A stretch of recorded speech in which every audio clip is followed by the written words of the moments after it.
What exactly went wrong at Boston's Croft School, threatened with closure in the middle of the school year? Parents are now scrambling to preserve their school community. We'll speak with two of those parents.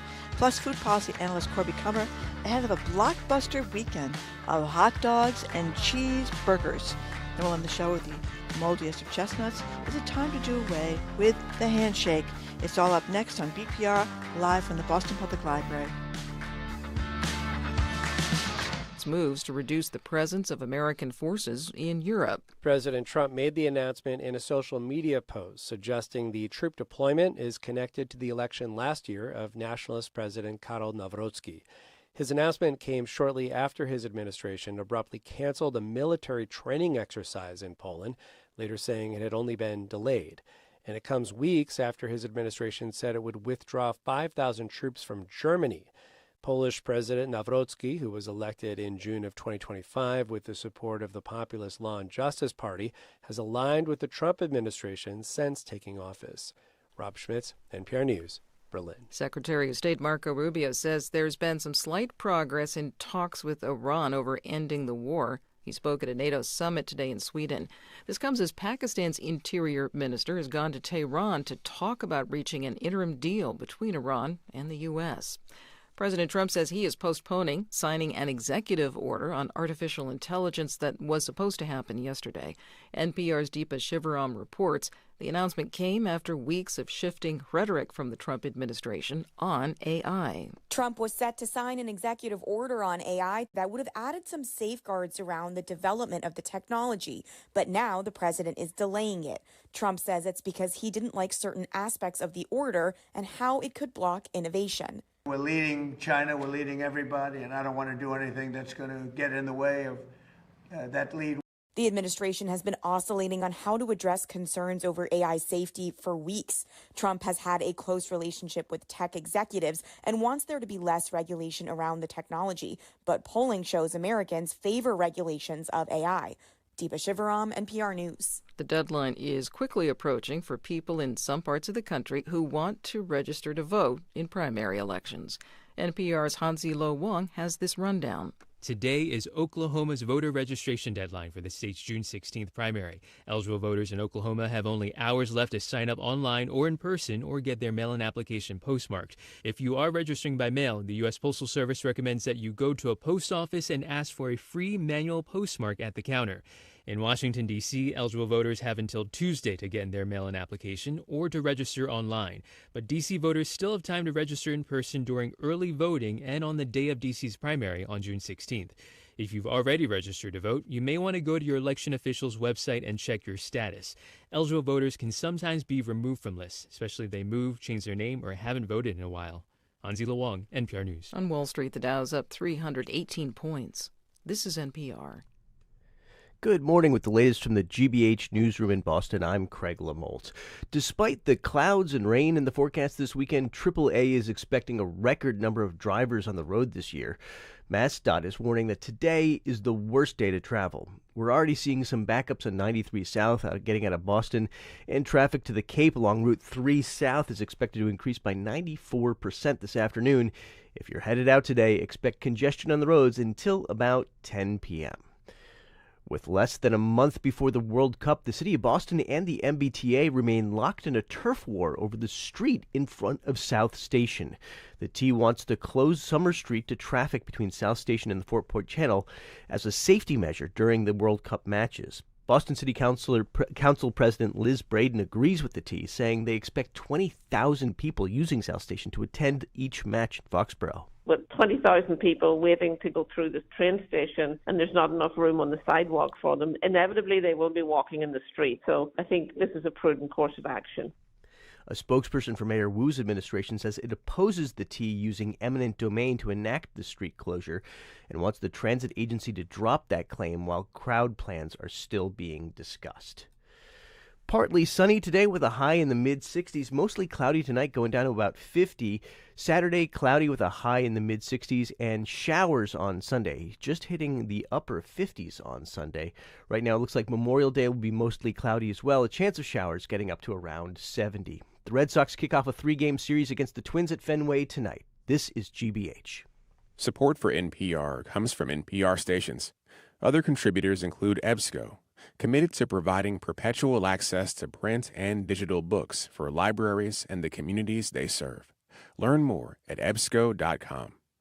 And the listeners who support this NPR station.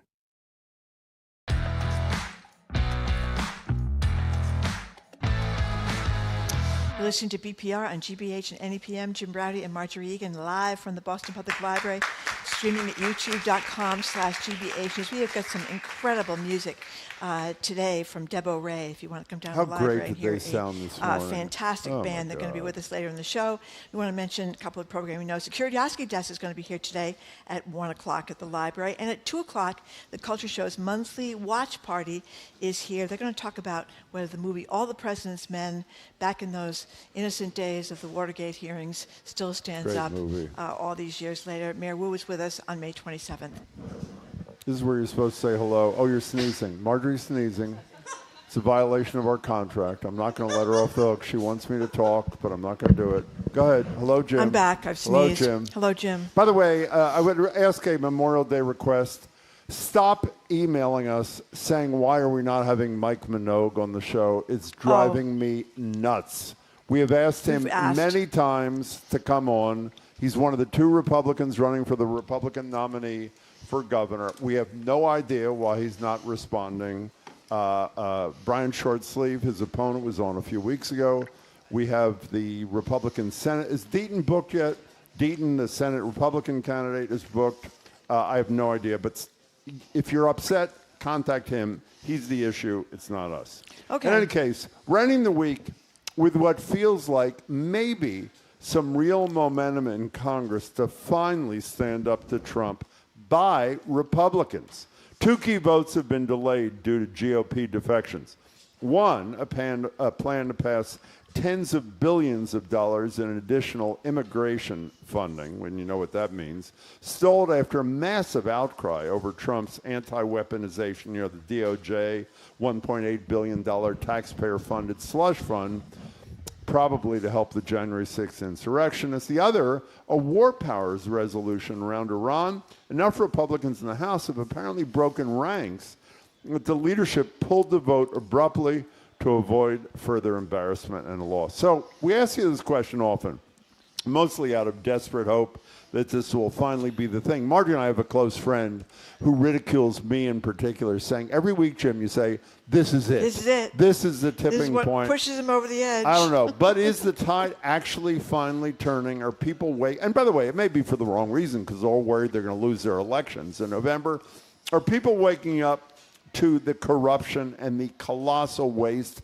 Check this out. New reporting from the Times, New York Times, crunches the cost numbers. Trump's war in Iran has cost every American nearly $200 extra in gasoline already, the equivalent to a month's electricity bill or a couple weeks of grocery bills. Not nothing, and Trump keeps asking taxpayers to foot more of his self-enriching agenda. The lines are open at 877-301-8970. Are the lies, the grifting, the fraud, and the sadistic self-dealing public policy finally catching up to Trump?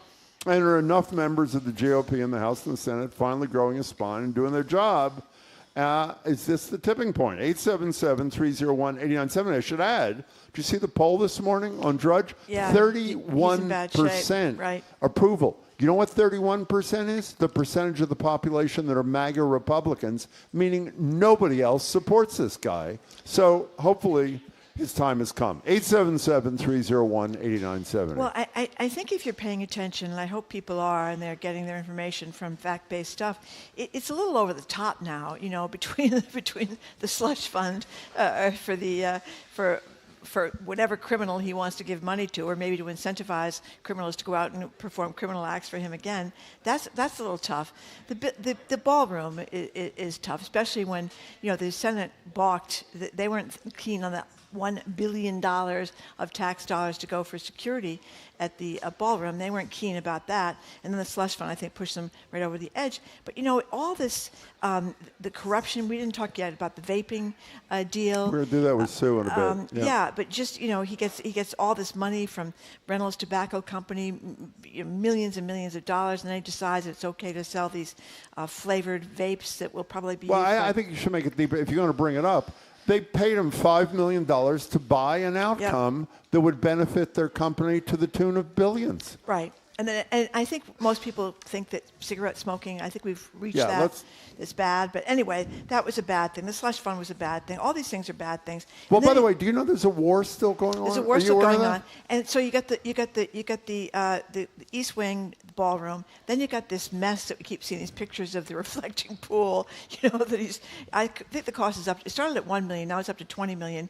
And it's not clear it's going to get fixed in time for even July. And then you got looks like a swimming pool on Long Island. Have you seen it? They painted the bottom blue like a cheap swimming pool. Well, everything is kind of cheap and tacky. He does things in a cheap and tacky way. Then they got this triumphal arc that he wants to put at the end of this big bridge in Washington. And, a lot of people are upset about it because it is massive. It's also next to Arlington National Cemetery. Well, it blocks the view and hallowed ground, Arlington National Cemetery, right? It blocks the view of the dome-top, tasteful building that's there. The Vietnam veterans are very upset about it. Everybody's very upset about it. But he's packed all these arts commissions with his sycophants, and they just go ahead, whatever you want to do. They wanted him to take off these ridiculous statues at the top because they added 80 feet to the building, but he wouldn't do it. All this stuff seems a little ridiculous, I think. You think so? Yeah. 877-301-8970. Do you agree? I think Marty and I agree. This may be the tipping point for this guy. I mean, it doesn't mean his term will end. He's got 2.5 years, sadly, to go, but it appears that even people in his own party, and when I say for the wrong reasons, most of them are doing it because they're worried about their re-election in November because his numbers are so horrible, or because people like Cassidy, another coward from Louisiana, who lost his election, so all of a sudden is concerned about the War Powers Act, which he didn't give a damn about when he thought he was going to be re-elected to Congress. But I don't care what the motivation is. All I care is we stand up to this felon and sexual abuser and restore our democracy. Well, Numbers 877-301-8970. I think obviously a lot of people that are up for re-election are worried about how they're going to explain themselves when they're campaigning this fall. So you've got Cassidy, who got knocked out, so he's going to become more critical of the president. Tillis he's not running again, so he's been relentlessly critical of the president. Mm-hmm. And then Cornyn, whom is... a lot of senators are very upset about Cornyn from Texas because he campaigned for all of them all around the country, was almost the leader of the party. They think he just got totally bounced out for a guy who is scandal-plagued. Yeah. Ken Paxton. His wife said that she just divorced him for biblical reasons. What does that mean? Is that the old Sixth Commandment? What's adultery? The Sixth Commandment? I'm not sure if that's a biblical reason. But anyway, and there's a lot of financial scandals surrounding him, too. Chuck Todd says that Paxton has cooties. Yes. Let's go to Carolyn in Bridgewater. You would be first on BPR. Welcome to the show. Hi. Thank you. Hi. Hi. I do think that this is a tipping point. If not in elections voting ballot box, I think that there's going to be a tax protest. If we, you know what I mean? I was explaining this better to the person on the line before, but I think my libertarian friends are onto something when they say, you know what? Like you said, our tax dollars are going toward this war. And I don't know. I think it's time to just not give them the money. Well, by the way, I haven't seen recent numbers. We talked about this on the air, a month ago, and apparently the numbers of people who are engaging in tax resistance, withholding at least a percentage of their federal tax payment, which sadly is illegal, but it's a sort of a nonviolent, civil disobedience kind of thing. Well, that's a wonderful point, and hopefully those numbers are increasing. Carolyn, thanks for your call. We appreciate it. 877-301-8970. Just got a text from A.B. in Worcester who says, I'm an atheist, but I've taken to praying. So if he goes down, I want the credit. That's a pretty good one. That's very good. End of days for the GOP, says somebody else. I mean, who knows? Who knows? 877-301-8970. Jack from Zach from Zach, Springfield. too. Oh, Zach from Springfield. Thanks for Some calling. people call you Zach, Yeah, but that's sorry. not your name. Go ahead, Zach. Hi. A little too often. And hey, Jim. Hey, Marjorie. Hi. Hi. Yeah. So I'm as profoundly skeptical as I was a few weeks back when there was a similar topic. Like, I think that the base is too firmly captured for Republicans to start really standing up unless they have just lost all electoral stakes for them, like in the primaries, basically. Well, except, Zach, I almost hesitate to say this because it gets me nervous. But if you read even conservative analyses of what's happened likely to happen in this midterm, the more Trump continues to have press conferences in front of his billion-dollar East Wing ballroom when he says, hey, the financial problem for Americans are peanuts. I don't think about it at all. The worse the prospects of his fellow Republicans become in the midterms. The only thing they're more scared of than Trump is losing their jobs. And I think it's reached a crescendo. So I hear you, and I've been wrong every single time.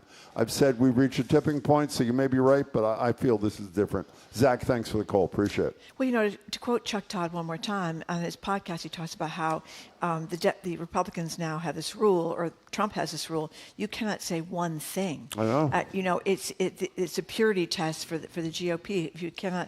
If you make one complaint against the president, you're out. And I think that's a little frustrating, too, because certainly Cornyn tried to weasel his way back into the president's graces, and so did Cassidy. I was going to say, for those, Cassidy, while it is true that a Republican from Louisiana Senate voted to convict Trump for impeachment on this impeachment case, he also was the key vote. He's a doctor, by the way. He knew that Kennedy was anti-vax. He allowed Kennedy to lie to him and say he was convinced. Obviously, Kennedy was lying. And he was the key vote that allowed Kennedy to become the head of Health and Human Services. So he tried to double deal, too. And look what happened. Trump campaigned for his opponent, and his opponent won. So you got a line up there. You got Cornyn, you got Cassidy, you got Tillis. Those are three new additions to the GOPs who may go after Trump. And then you've got, of course, Lisa Murkowski and Susan Collins, who sometimes disagree with Trump, and Rand Paul. So that's... Well, Collins more than ever, because she's worried that he's 7 points ahead in the polls in Maine. 4, 5, 6. That's six. Yeah. And then Massey was defeated, but he's got another 7 months, as he's pointed out, in the House to be a thorn in the president's side. But he, as you've said repeatedly, even though his politics are not our politics, except maybe Epstein-related things, he has been a person of principle. Yeah, he is. He has been consistent in his position, not flipping it in the hopes to curry favor. Well, it's similar to Liz Cheney. I think that's true. Whose politics That's I think I do. A lot of people may agree with her politics, particularly on climate change.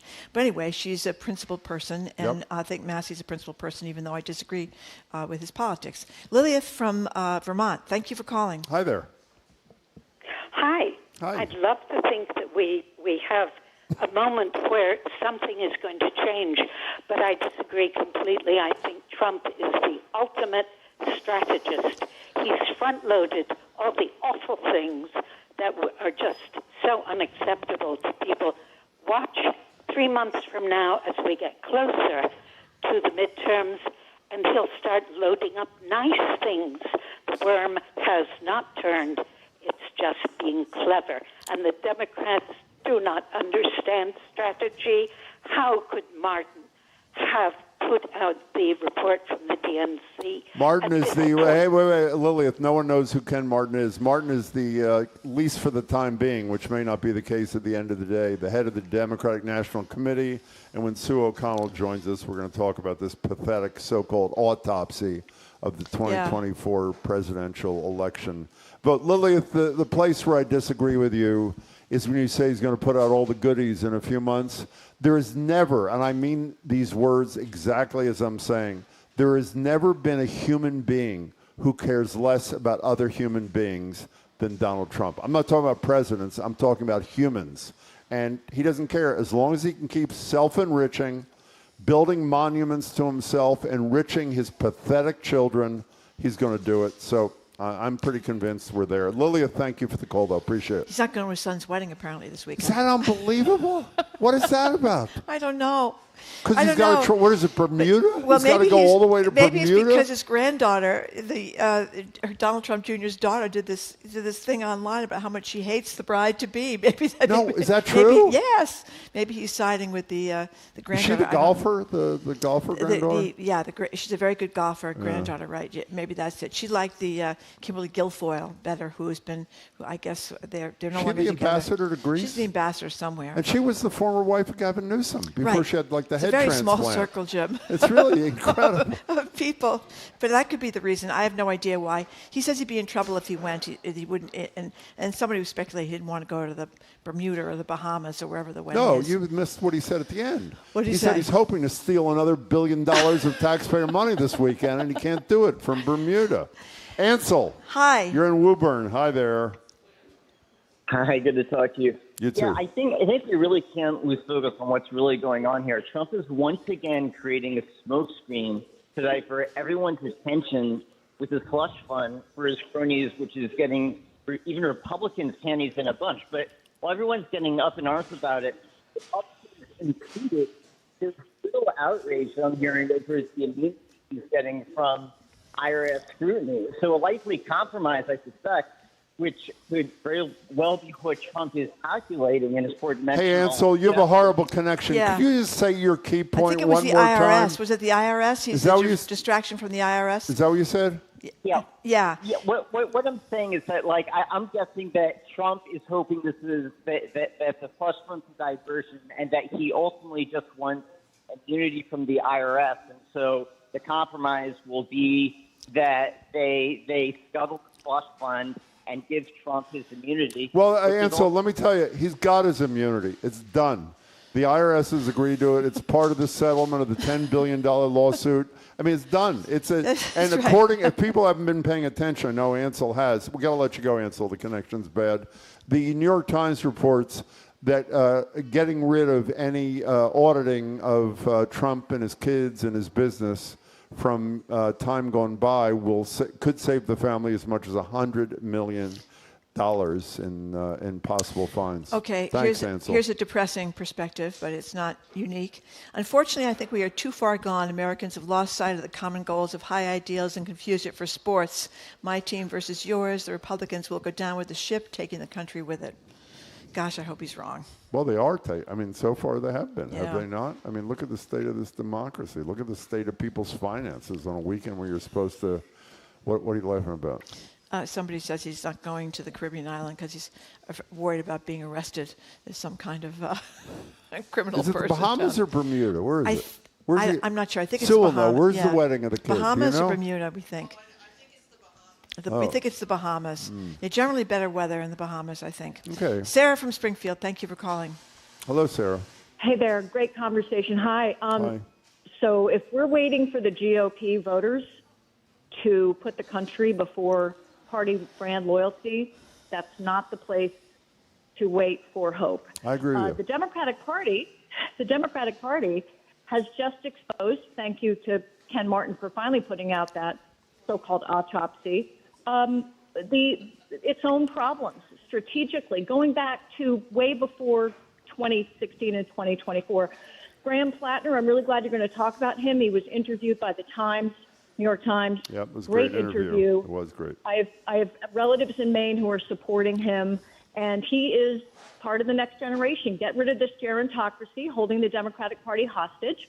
And the reason that we lost in 2024 is because people were afraid to criticize Biden. It's an opposite reflection of the problem on the right with Trump. Well, Sarah, if I may, I agree with the Biden part, but there's one other part of that autopsy, and again, we're going to discuss it with Sue in a few minutes, that I am right about almost nothing in politics, but I was right about this. That $200 million spent on that vicious anti-trans ad apparently had huge, remember the ad? She's with they, them, he's with you. It had huge impact. And those cultural things, that's the only thing I fear come November, and November 3 years from now, is they come up with another one of those and bludgeon the clueless Democrats with it. Sarah, thanks for the call. I think that's one of the criticisms from this half-baked report is that the Democrats focus too much on identity politics. So they're going to have to figure out a way to stand up for people's rights and people's I want to live my life You know who thing. said that, by the way, many years ago in a book, Frankly Speaking? Barney Frank. Barney Frank. And Barney Frank has said it most recently, and as we know, Barney died a couple of days ago. But that's been his position, for which he's gotten criticized for years, by the way. Stick to the core issues that people care about, and as hard as it is, stay away from the ones that are on the periphery that matter to some, but not to the bulk of the voters. A lot of people are complaining about the Democrats not having their act together, and the Democrats don't have any leaders. But they're not really in a position to have the presidential candidates come out yet. You know who a lot of people are talking about now? Ossoff from Georgia. Well, he's got to win his election. He's got to win his election, but he's a pretty impressive guy. Of Young. course. Yep, young. I like. We know Bashir. You don't know anything about him. I don't know anything about him. He's a Southern. But he looks like a Boy Scout. He's in Kentucky. I know that where matters. Massey just got crushed, and he's obviously a Democrat, and he's won over and over again. He's kind of Well, it's Clinton-esque without the sexual assault. I mean, that is. Well, I don't think he's Clinton-esque. No, I mean he's a Southern Democrat he's Southern. who's attractive, who's liked it's by a different way. I mean, conservatives. Bill Clinton was more lounge singer kind of look. He was. This guy's more Eagle Scout kind of look. He's got the hair parted on the side there. Nice little boys regular. You know what I mean? Norma from Framingham. Thank you for calling. That's a haircut for those who don't know. Go ahead.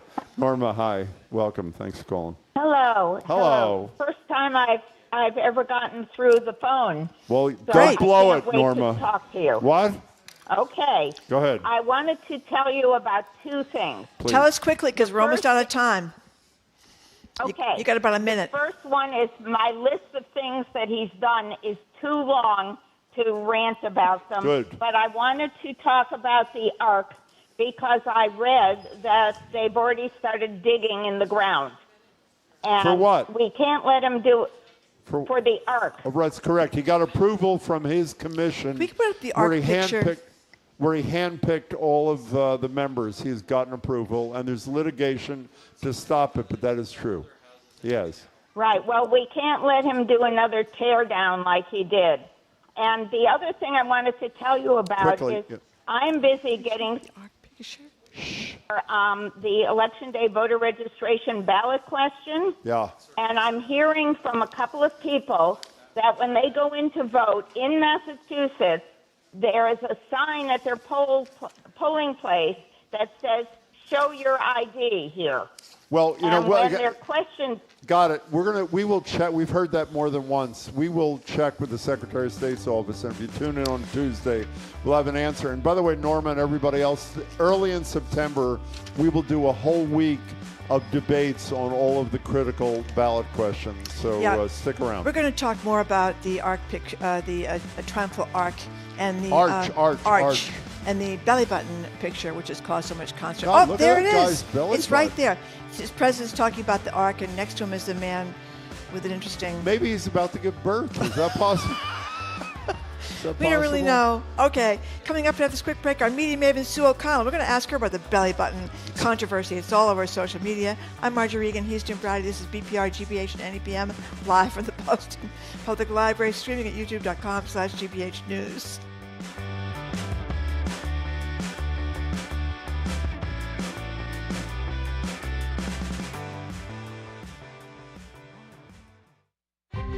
This year, GBH News is bringing together the people, places, and pivotal moments that took Massachusetts from colony to Commonwealth. We all really think it's important to get the history out there. There's a little bit of a feeling of being plunged back into history because you're right here where it really happened. Discover our series From Colony to Commonwealth at gbh.org/America250. Our programs are made possible thanks to you and Dover Rug and Home. Rugs and carpeting for today's lifestyle with in-home rug trial and design consultation. Dover Rug in Natick, Boston, Burlington, and online at doverrug.com. Dover Rug, rugs and the people who know them. And Middlebury College in Middlebury, Vermont, dedicated to educating thoughtful, ethical, and globally informed leaders in the liberal arts, preparing them to address the world's most challenging problems. More at middlebury.edu.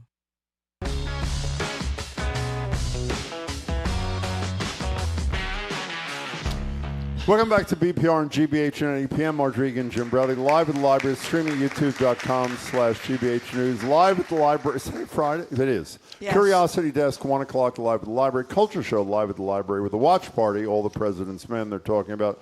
Mayor Wu will join us for an hour here on May 27th, and we're still working to get the governor's hour set here. And by the way, spectacular music in 20 minutes. Oh, my Debo God. Ray and It's her great. friends is just They're a unbelievable. great band. So it's a sad day for CBS in America, the end of Colbert last night on TV, which we'll talk about, in the end of 99 years of CBS News radio broadcast today. Thank you, Barry Weiss. Joining us now live at the library, talk about this and more, our favorite local woman, media maven Sue O'Connell, political commentator with NBC 10 Boston, co-host of the podcast At Issue, the 2026 midterm elections, available every Monday. Good day, Sue O'Connell. Good day. Good to see you. Sue O'Connell, I think between the two of us, Jim and I have predicted that this, whatever it is the end. Is the end. Whether it was, saying you didn't like John McCain or, making fun of disabled people, right through, we've said it over and over again. This seems a little bit different, but maybe we're wrong yet again. Well, this is the end. I do. I think the end. If we look at the number, who is responding, which Republicans are responding to it, I think that gives folks who would like to get Trump out and the Republicans out hope. I think if you look one step further, and as much as I hate how much power the political parties have, not a fan of primaries and what happens and how we get the choice we get. What's happening right now in the early primaries of the midterm are all the Trump supporters are getting through, which means that they are basically lambs marching to a slaughter, I think, in the midterms, as long as the redistricting and the illegal changing of things doesn't benefit the Republicans too much. So I do think this is one of those moments, because it's just outrageous. It's outrageous. Again, it's comical. It's almost funny that, you're just going to sue yourself. He is the president, and he's suing the IRS, and the person they should not leak anybody's tax records. That was the person's in basis jail. of the original That person's $10 billion in jail. He's doing 5 years. And what about the president? What if I pay someone off to leak my taxes? Do I get to settle? And Yes, you is that do. the precedent that you I get? get? $1.8 billion slush fund. For It's you crazy. Well, he wanted $10 billion. That's where it started. And there's the devil's in the details in this, and that's what the problem is. I Okay, can't wait till Hunter Biden gets his settlement. I'm going to be very excited Marjorie about that. is obsessed with the arch. So Well, let's talk about the arch, and Yes. let's put up our picture of the president talking about. He was asked about whether the Republicans are it's turning back to the against him. belly and a bunch button of- thing? Well, this is in the context of the Oh, arch okay. discussion. Yes. He was at a press availability, and he's talking about the Republicans possibly whether they're turning against him or not, and he's talking about his arch. And there's this guy next to him with this belly button that has kind of taken social media by storm. can't wait to hear what the question is. Well, people are posting things like, you're going to put an eye out with that belly button. Men can get pregnant. Men, exactly. The guy says, somebody said the state of the belly button and how low the baby's sitting there. I'm going to say it's a boy and not a girl.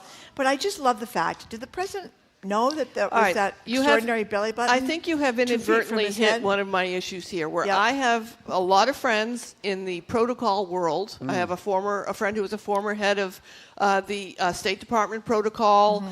People think protocol is etiquette. And we have watched President Trump over and over again ignore protocol in his first term. And the second term, it got worse. The way he treated King Charles, who was just wandering around like he was lost because he didn't know what he was supposed to do. They continually don't follow etiquette, which is both security and making people feel secure about what they're supposed to do with the president or with dignitaries. And then we look at a picture like this, and it goes even further, that if you're going to set up this mass messaging issue, God bless that guy, whoever he is, but you don't have him standing there because you know that's what the photo is going to be. So it's just one more example in this administration of how they have no idea what they're doing, but somehow they are the most wildly successful presidency in the history of the United States. You're making it like it's belly button gate. I mean, it's a guy with a photograph. If it was one thing, It's if an this was the only thing that picture happened, tells 1,000 but it words, continues Jim. on. It Yeah, it tells continues 1,000 on. words. Can I It drives me br- crazy. And anyway, as most women Here's who've a been question. pregnant realize, you get to 8 Okay. months I pregnant, can't you get to handle 9 the months belly pregnant, button all of a talk sudden, anymore. excuse Yeah. me, your belly button pops out, and it's a dilemma. What do you do about it? Do you put a Band-Aid over I don't know. it? You put a Band-Aid on it. You put a Okay, Band-Aid fine. on it. They should have a That's right, Band-Aid. disguise it. Susie Wild should have run in there with a Band-Aid. Okay, that's her obsession of the day. Here's my obsession of the day. We have barely talked about this thing. We talked about corruption 2 days in a row Yes. of unheard of. And by the way, New York Times lead editorial 2 days ago said, yes, the worst presidential corruption ever. Okay, let's add a new one, which is small in the grand scheme of things. Reynolds and Company, which is in the cigarette and vaping business, sends a $5 million, follow this closely, everybody, a $5 million check to the MAGA PAC. MAGA Inc. it's MAGA called. Inc., that's one. The next day, 2 leaders of Reynolds Tobacco, whatever it's called, have lunch with Donald Trump. That's number 2. During that lunch, he says, excuse me a minute. He calls the head of the FDA to say, you got to change the vaping rules so they're happy. Well, the head of the FDA doesn't take the call, but he is undeterred. He then calls Robert Kennedy Jr. and says, hey, head of HHS, you got to change the vaping rules. He doesn't say the following, but because I just got a $5 million check from these 2 guys I'm having lunch with, what happens 4 days later? The FDA lifts all of the prohibitions on the vaping, so we just go right back. And I want to say for $5 million. For $5 million, which also isn't that much money if you want to look at it. So I just want to say that for everyone listening who says, well, everybody does that, that's how government has worked. Indeed, there have been major companies and corporations who have gone and they make donations to campaigns and they lobby people and they continue. It doesn't happen in 2 minutes because the president picks up the phone and calls somebody who's trying to do his job and tells them in front of the people for a lousy $5 million to lift the ban. It is the most out-in-your-face, outrageous quid pro quo. I mean, there is some of this we don't want to see, right? We don't want to always see how directly businesses influence our elected officials, and we want to have guardrails to minimize that. But if he's doing this, everybody else is just going to start doing it. Can I tell you something, which is, Marjorie's one of the nicest people I've ever met, and one of the best people. No, I'm not done. I'm not done. Oh, he's not done. And one of the finest people to work with. This is the problem working with Marjorie. I just got a text from Jamie. Nobody is texting about the issues Jim is talking about. Everybody is texting about the belly button obsession. That's right. There it is. I mean, really. I mean, that's what the problem is. You know, this poor guy, I wonder if his friends reckon. They all know he was at the White House. They say, hey, Joe, what were you thinking? He Put should a open an jacket SD on. account. Here's Sell some Cheerful t-shirts. Nomad 47 on YouTube. Jim, nobody cares about vaping. Beaver from Forge Village. Belly button? That looks like a doorknob. He needs to see a doctor. Anonymous. That belly button is more attractive than Trump will ever be. On and on. Okay, I'm going to say one good thing about Trump because I hadn't said a good thing in a month. What are my 2 most important causes? Now, you've been on the show for decades. Oh, my gosh, You know Jim. me personally quite well. What are the 2 causes I care most about? The 2 things you care most about is making sure we remember that you were on the Cambridge City Council. No, that is not. That's number 1.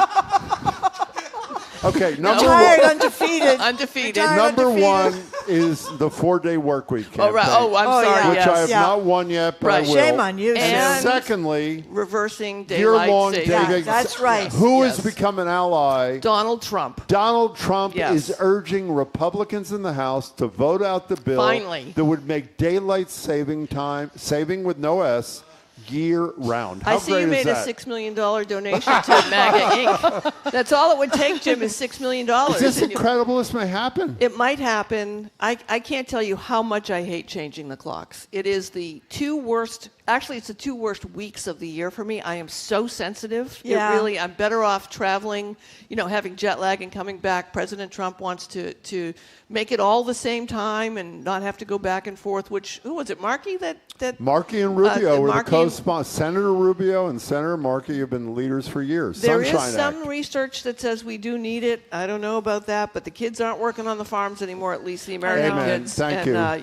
I think we should change it. So yay, Donald Trump. Look at that. So we have mentioned a couple of times this Democratic autopsy that came out yesterday, and we haven't really explained. Can you give like a 60-second summary of Of why they did it, or well, what how it is, or really the guy who released it said I mess. shouldn't have really released it, but I want to be transparent. It's not terrible. really done. I'm ashamed and of what it. the All right, content is. so Good. after every major loss, and sometimes wins too, the parties do an autopsy of what happened. Famously, after Mitt Romney lost against Barack Obama, the Republicans did an autopsy saying they needed to get more Latino and Hispanic voters and voters of color. Surprisingly, they did that with Donald Trump without doing anything that was supposed to happen in the autopsy.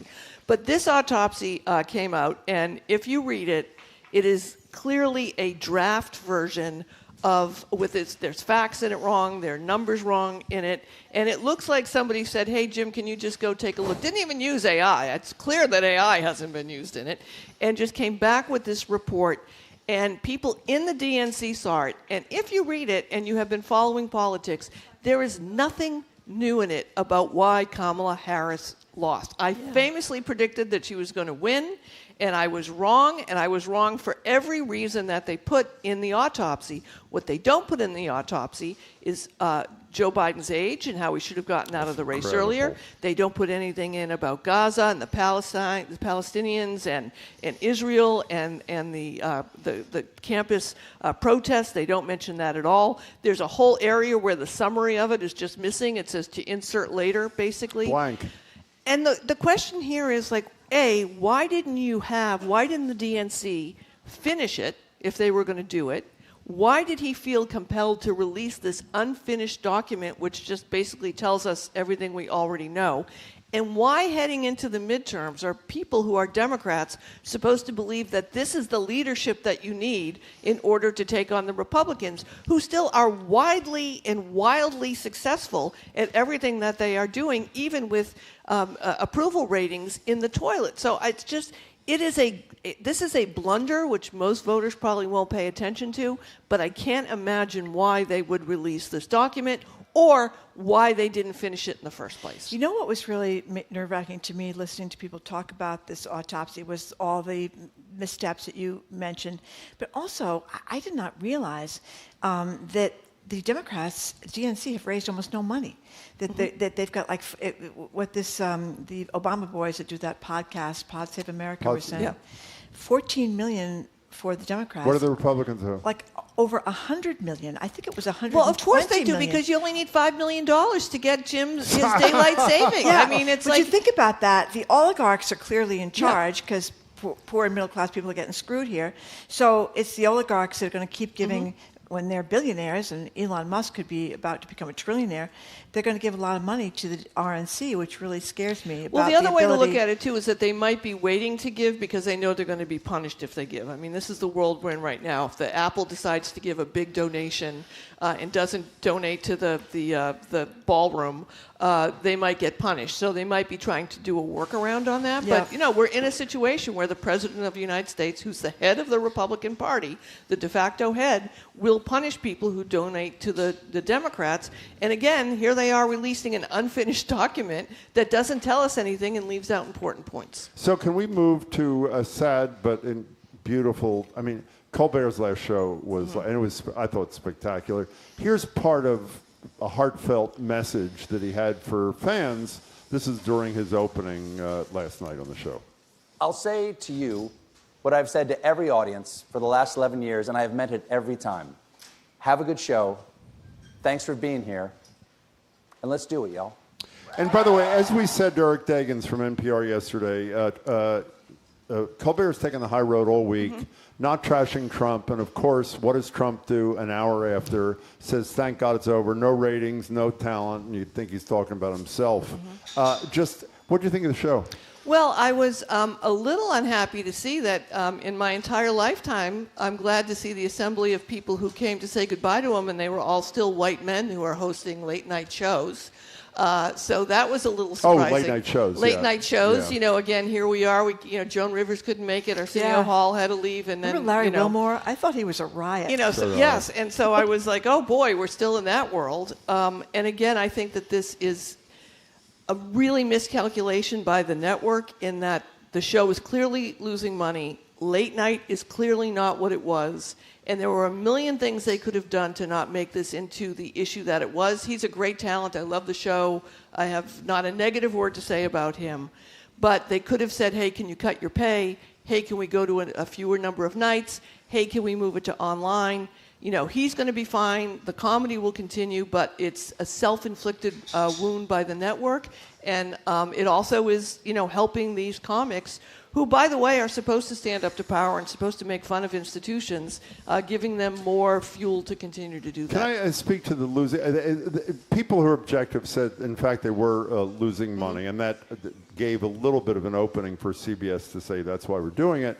But as I said yesterday, for those who haven't been following this closely, coincidentally, the cancellation of Colbert came within days of CBS writes a $16 million check to the president's library, Trump's library, for absolutely nothing for that 60-minute edit, which was totally appropriate to the Kamala Harris interview. What happens a few days? Oh, and the next day, Colbert has the courage to go on TV and calls the $16 million payment from his bosses a big fat bribe. And lo and behold, a day or two later, they coincidentally announce he's canceled. So it's total BS. No, it is BS. But again, this is like the stupidity of what's going on over there. There's a way you could have done this and said to him, you know, can you reduce the number of hours? Can we reduce your pay? Can, you know, we do all these things that might bring down, if the reason is it's an expensive show, can we move you out of the theater? Can we, which is a gorgeous, expensive theater that we can sell and turn into condos. So, you know, again, they're just, CBS is just a ship at sail, and we're going to miss Colbert. And by the way, we have a picture of the belly button from a different angle. Okay, fine. And what we're going to do, look at, oh, the doorknob while is Marjorie there. is saying goodbye, we're going to play Colbert singing "Hello Goodbye," the Beatles song with Paul McCartney and others at the end of on yesterday's last show. This is where you speak, Marjorie. Oh, I thought we were going to listen to Paul McCartney. You can listen for a in while. the background. But we're not going to do that. He's in the background. Because we've been speaking with Sue O'Connell, political commentator, NBC 10 Boston, co-host of the podcast At Issue, the 2026 midterm elections, available every Monday. Thanks, Sue. People are upset with us, Jim, talking about the belly button instead of the I'm not Epstein talking files. about it. You're talking about it. I'm not talking about it at all. Live music with Debo Ray. That's next. You don't want to miss this. It's going to be great.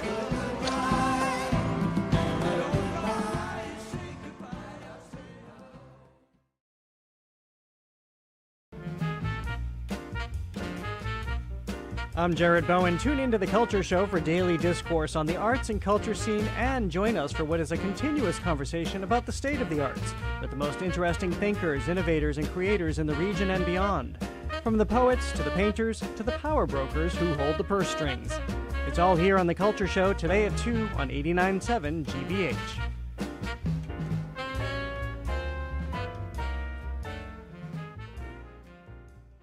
Support for GBH comes from you. And MIT Sloan Executive Education. Their non-degree executive courses are led by MIT Sloan faculty and are designed to provide a targeted and flexible means to future-proof your business and career. Executive.mit.edu.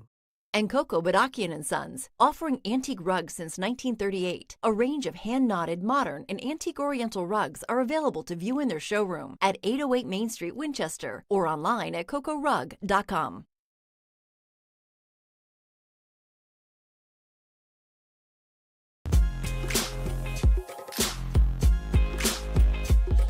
Welcome back to BPR and GBH and NEPM. Marjorie Egan, Jim Barry, thank you all. Live from the library, streaming at youtube.com/GBH News.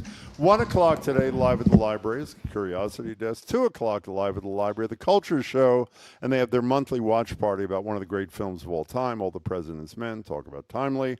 Mayor Wu will join us here for an hour on May 27th. So you've almost made it through another work week, but you've earned yourself another edition of Live Music Friday. Joined again now by the Grammy-nominated vocalist Debo Ray. She's releasing her new EP, Echoes and Embers, today. But we have a picture of the CD. Anybody ever heard of a CD? Do you remember CD? Yeah. No. Okay. Well, there is one. And performing at the Fallout Shelter in Norwood tomorrow. Tickets and info at extendedplaysessions.com. Again, extendedplaysessions.com. And I am DeboRay.com. We'll talk to Debo in a moment. For first, let's hear her perform A Flicker. Welcome to you all.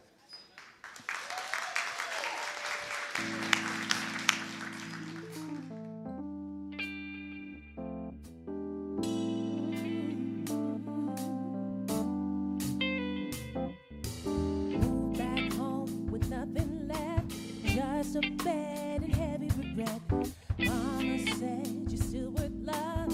Couldn't quite believe it yet. Sang my rage from behind the wheel. Hit the gym, attacked the steel. Lifted pain with every rep. Trying to feel but more to get. Just a flicker, just a spark. Ember glowing in the dark. Got a gleam in my eye. Gotta try, gonna try. Just a flicker, just a spark. Amber glowing in the dark. Got a gleam in my eye. Yeah. Gotta try, gonna try.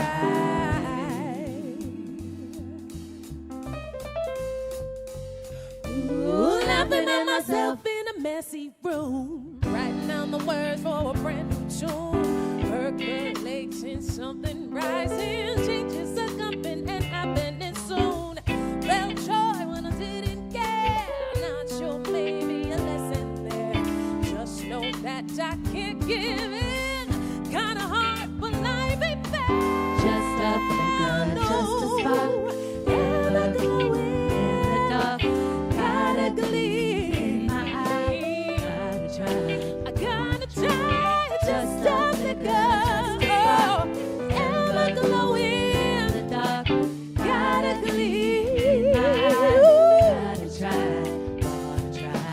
Lost a friend I thought was home. Now I guard the gates alone. Learn to love with better rules. Let compassion set the tone. I still flinch when people reach. Build a wall they couldn't breach. Carve the word deserve in stone. Lessons only I can teach. Just a flicker, just a spark. Ember glowing in the dark. Gotta gleam in my eye. Gotta try. Just a flicker, just a spark. Ember glowing in the dark. Boy, it shines in my eye. Just a spark. I'm warming up the dark. Ember glowing in the dark. Gotta gleam in my eye. Gotta try. I'm gonna try. Just a flicker, just a spark. Ember glowing in the dark.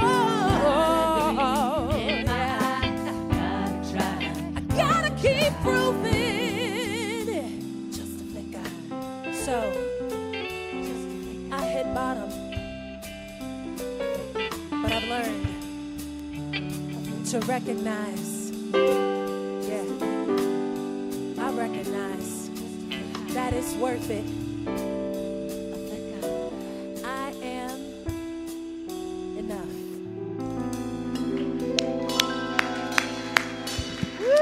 Debo Ray. That was great. Debo Ray releasing her new EP, Echoes and Embers, today, performing at the Fallout Shelter in Norwood tomorrow. We're going to talk to her in just a second, but you want to get more info. In the meantime, you go to where's my thing? I am DeboRay.com. IamDeboRay.com. Yes. Thank you very much, Jim. Well, that was fantastic. Thank you. Can I read a text yes. there? Anonymous texter, capital letters. You have Debo Ray? 4 question marks. Oh, my God. Wish I knew earlier. I love her.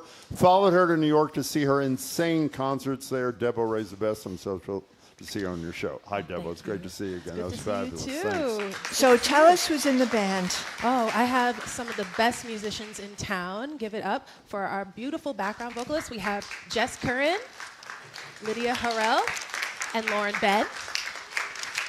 On guitar, we have Scott Tarulli. On bass, Tom Appleman. On keys, Alex Olson. And my main man on drums, Jerry Valona. You have a connection to Jerry Valona. Do you want to share that at all or no? He is my hubby. Yes, exactly. He's my man, Candy. He is indeed. Yes. So tell us about the new CD. Tell us about Echoes and Embers. Well, this was an exploration of my mental health struggles and my reclamation of my own identity. You know, I felt like my debut album was a good, hello to the world, and this was an opportunity to delve deeper into some of the topics that I really care about. You just finished the lyrics of the last song. I hit bottom, but I learned I recognize I'm enough. Yes. Yeah, Exactly. that was very moving. Thank you. So that's part of the thing. Yes, that's part of it. That's actually the third song on the album, the EP, so it's a part of that reclamation. How hard is that? I mean, when I hear you say that and I listen to the song, I am so envious of people who have the willingness to talk about struggles in the world for everybody. Is that hard or liberating? Or what is it? It's both. It's hard because, yes, being vulnerable like this, you're putting yourself out there with all of your business out there. But it's also liberating because it grants permission to everyone to feel and to feel fully.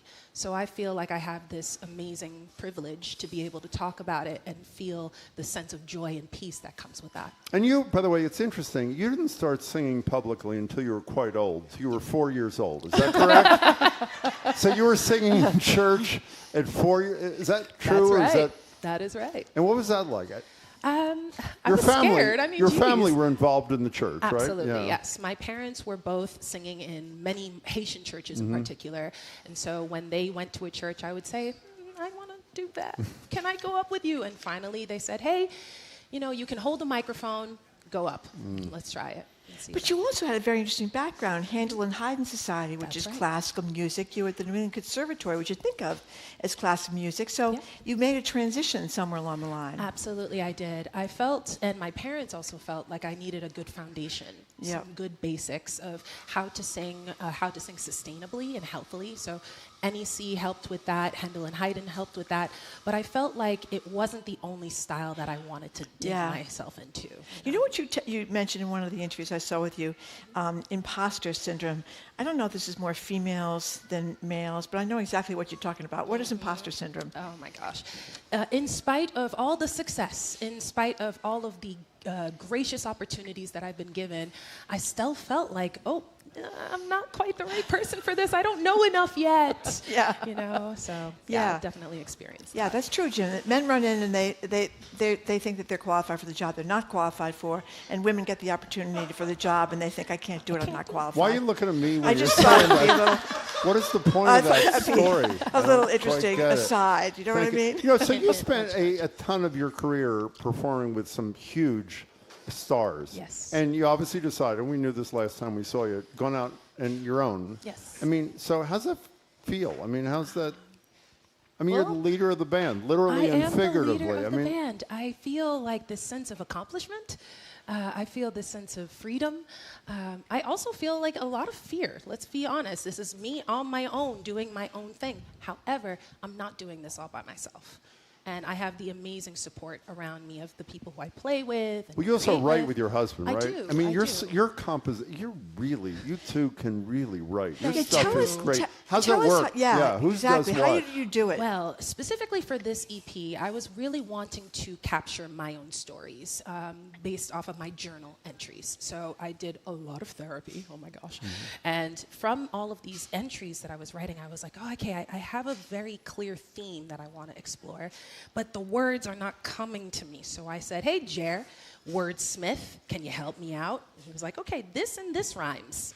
Let's make it work. Yeah. And then from there, we get more of the musical elements, take the harmony, try to get that sense of gravitas. We'll bring it to our third co-writer, Prince Charles Alexander, who will accompany all of what we've written with some specific sounds, right? And from there, we create this beautiful baby together. It's incredible. I said hello to your husband before, and I said to him, I shouldn't have mentioned this, but I said, hey, Jerry, your wife was talking about imposter syndrome. Do you have any idea what that is? He said, no. I have no. I mean, of course he doesn't. Yeah. Okay, that didn't really happen. Jim mentioned all the famous people you've worked with: Bobby McFerrin, Esmeralda Spalding, Terry Lynn Carrington, been at Carnegie Hall, Kennedy Center. I mean, those are huge. Hollywood Bowl. Yeah, that was great. So you've made it in a huge kind of way, right? Yeah, I feel like I have. So you're less feeling impostery now? Impostery. Well, it's definitely something that I continue to work through. Yeah. I have to keep reminding myself, hey, I belong. Yeah. I belong here. I did the work. I deserve this.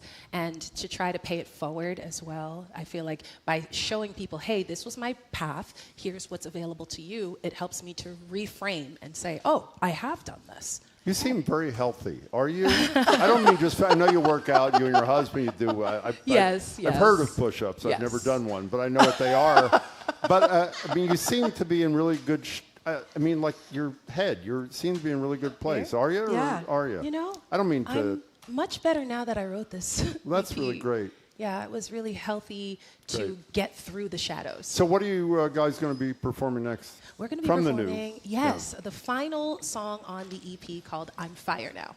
Can I tell you something? I mean, I don't even know how to say this without sounding ridiculous. You guys rehearsed that like 4 or 5 times. It is spectacular. I mean, it's not even good. It is spectacular. Thank you so Should be much. a huge hit. You're great. The whole band is great. Debo Ray, you want to rejoin your bandmates? Yep, let's do this. Great. Okay, we're going to hear I'm Fire Now. This is from Echoes and Embers, which is coming out today. Debo Ray, you want to get more information about this, IamDeboRay.com, IamDeboRay.com. They're going to be at the Fallout Shelter in Norwood tomorrow, and here they are, I'm Fire Now.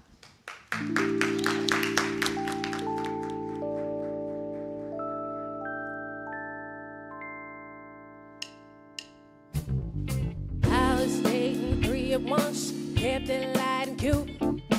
None of them would know me well, feelings all were mute. I told them all goodbye, sayonara, excuse me, while I fix my tiara. First time in my life, not looking anymore. Yeah.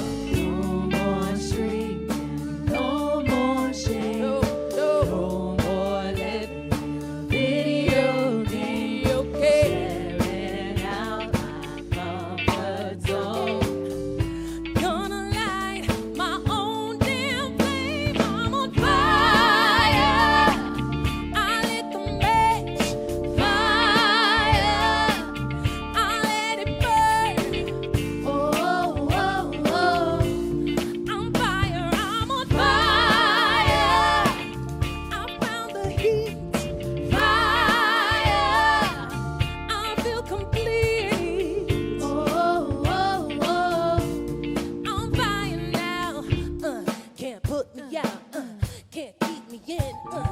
Started wearing what I like, smiling at the mirror. Red lips, low cut lace to boost, refuse to disappear.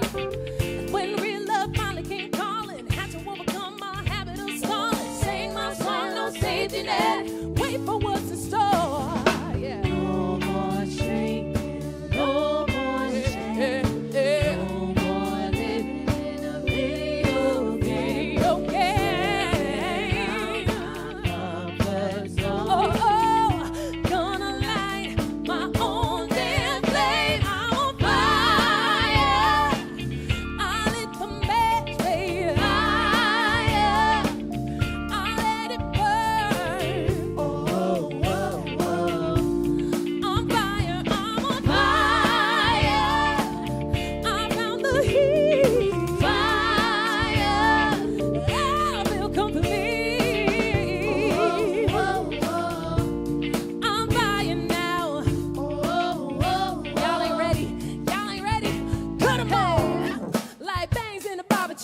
Keep watching me, shaking my derriere. Did the work, got real, no counterfeiter. Got scars, got abs, never been a quitter. Mirror talk like insecure. Issa rated, so demure. Every era, every stage. When I script, I flip the page. Group to see every rep and open mic. Boston with the day, sleepless nights. Lifted every session, vocals in the booth. Kept on showing up, now it's true. Who's she? That's her. Booked in bills in every word. I'll improvise as I go. Let's get down and on with the show. Light it. Fire. Woo. I'll lit the match, baby. Fire. I'll let it burn. Whoa, whoa, whoa. I'm fire now. Whoa, whoa, whoa. I'm fire now. Fire. I found the heat. Fire. I feel complete.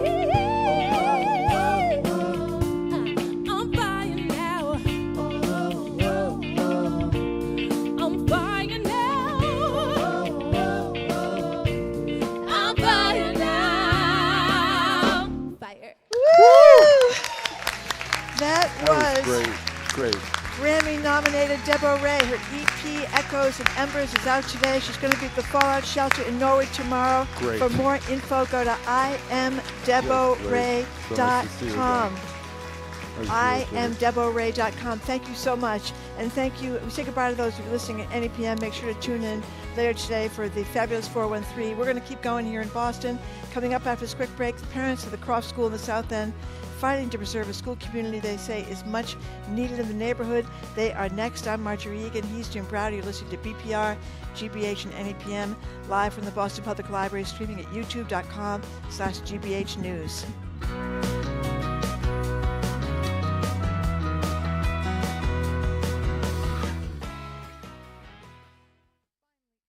Support GBH? Unlock all NPR Plus podcasts, like the Sunday Puzzle podcast, and enjoy exclusive perks like early access and bonus episodes from some of your favorite shows. Learn more at gbh.org/NPR Plus. Funding for our programs comes from you and Harvard Museums of Science and Culture. 4 museums a short walk from Harvard Square, with exhibits ranging from stunning glass flowers to ancient Egyptian mummy cases. Learn more at hmsc.harvard.edu. And White Flower Farm, offering home gardeners a wide selection of plants, tools, and supplies for the growing season ahead. More at whiteflowerfarm.com.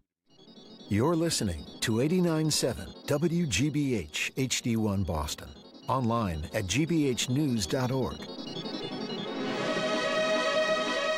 GBH News. What matters to you? I'm Edgar B. Herwick III. Today on the Curiosity Desk, live from the Boston Public Library, vanilla is a flavor, thank you very much, and in fact, it's an incredibly rich one, with countless adaptations, approaches, and sensibilities for you cooks out there. We'll take a look with help from Dan Souza at America's Test Kitchen. Plus, we meet one 11-year-old GBH certified awesome American. That's the Curiosity Desk, today at 1 on GBH 89.7.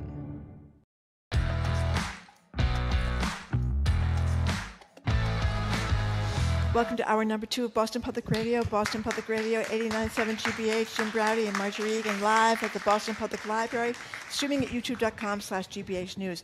Today we got our other shows following us. The Curiosity Desk is going to be here at the library at 1, and the Culture Show will be here at 2, talking about All the President's Men, the great 76 movie about the Watergate hearings with Robert Redford and Dustin Hoffman. Ask the Mayor is with us May 27th. Hello again, Jim. Hello again, Marjorie. Just a few weeks ago, and you've all been reading and seeing about it, in March, parents and students at the Croft School, private for-profit school that operates in the South End, JP, and one location in Rhode Island, we're told the school's co-founder and executive director had misrepresented finances, that's an understatement, revealing $13 million in debt.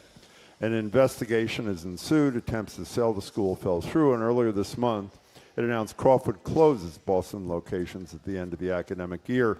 Parents scrambled, are fighting to preserve a school community they say is much needed in the neighborhood. South End Village Academy, a parent-led nonprofit, was established, raised enough money to keep the school operating through the end of the year. Parents say, and we'll hear in a minute, this is not your typical private or independent school. Provides a much-needed neighborhood education in the South End. A vibrant school committed to diversity and inclusion. Remember those things, diversity and inclusion, with many financial aid opportunities. A lot of blanks to be filled in. Here to do it, joining us at the library desk, 2 Croft School parents, Ming-Min Wei and Mark Cereso. Welcome to you both. Thanks so much for being here. Thank you so much for having us. So, just before we get into a lot of the backstory, just tell us where things are today. Is the schools still open, or what's going on? Start with you, Min-Win. Yeah, of course. So the school, I'm happy to say, is still open today. Our kids Mark and I both have pre-K, sons in pre-K right now. Oh, so little kids. Little ones, and they are happily in school today. As I understand, I think Fridays there's community outings, and so they're in the garden and getting themselves enjoying this beautiful spring weather. Nice.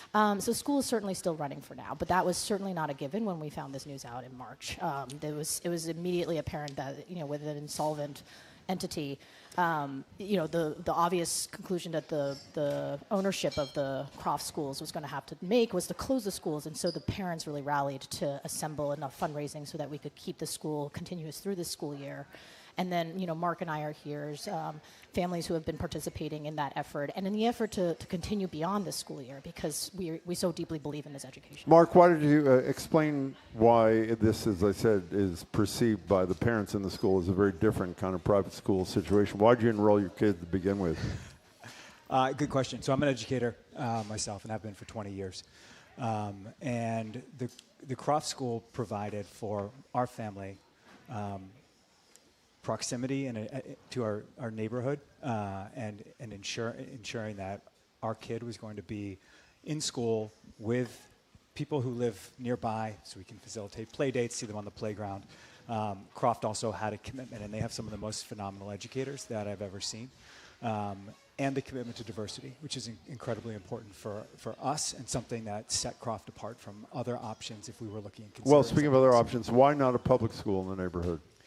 Yeah, that's fair. There's a phenomenal public school that we would love for our son to go to. But the reality, and I think that we were confronting with a very young son, was that there was unpredictability in knowing where he would be from about 5 years old. This is the whole neighborhood school debate and what you're guaranteed and what you're not. Marjorie, I just have to say, this is such a tragedy that we cannot get back to neighborhood schools in Boston, because we confront this all the time. I just do with my own daughter.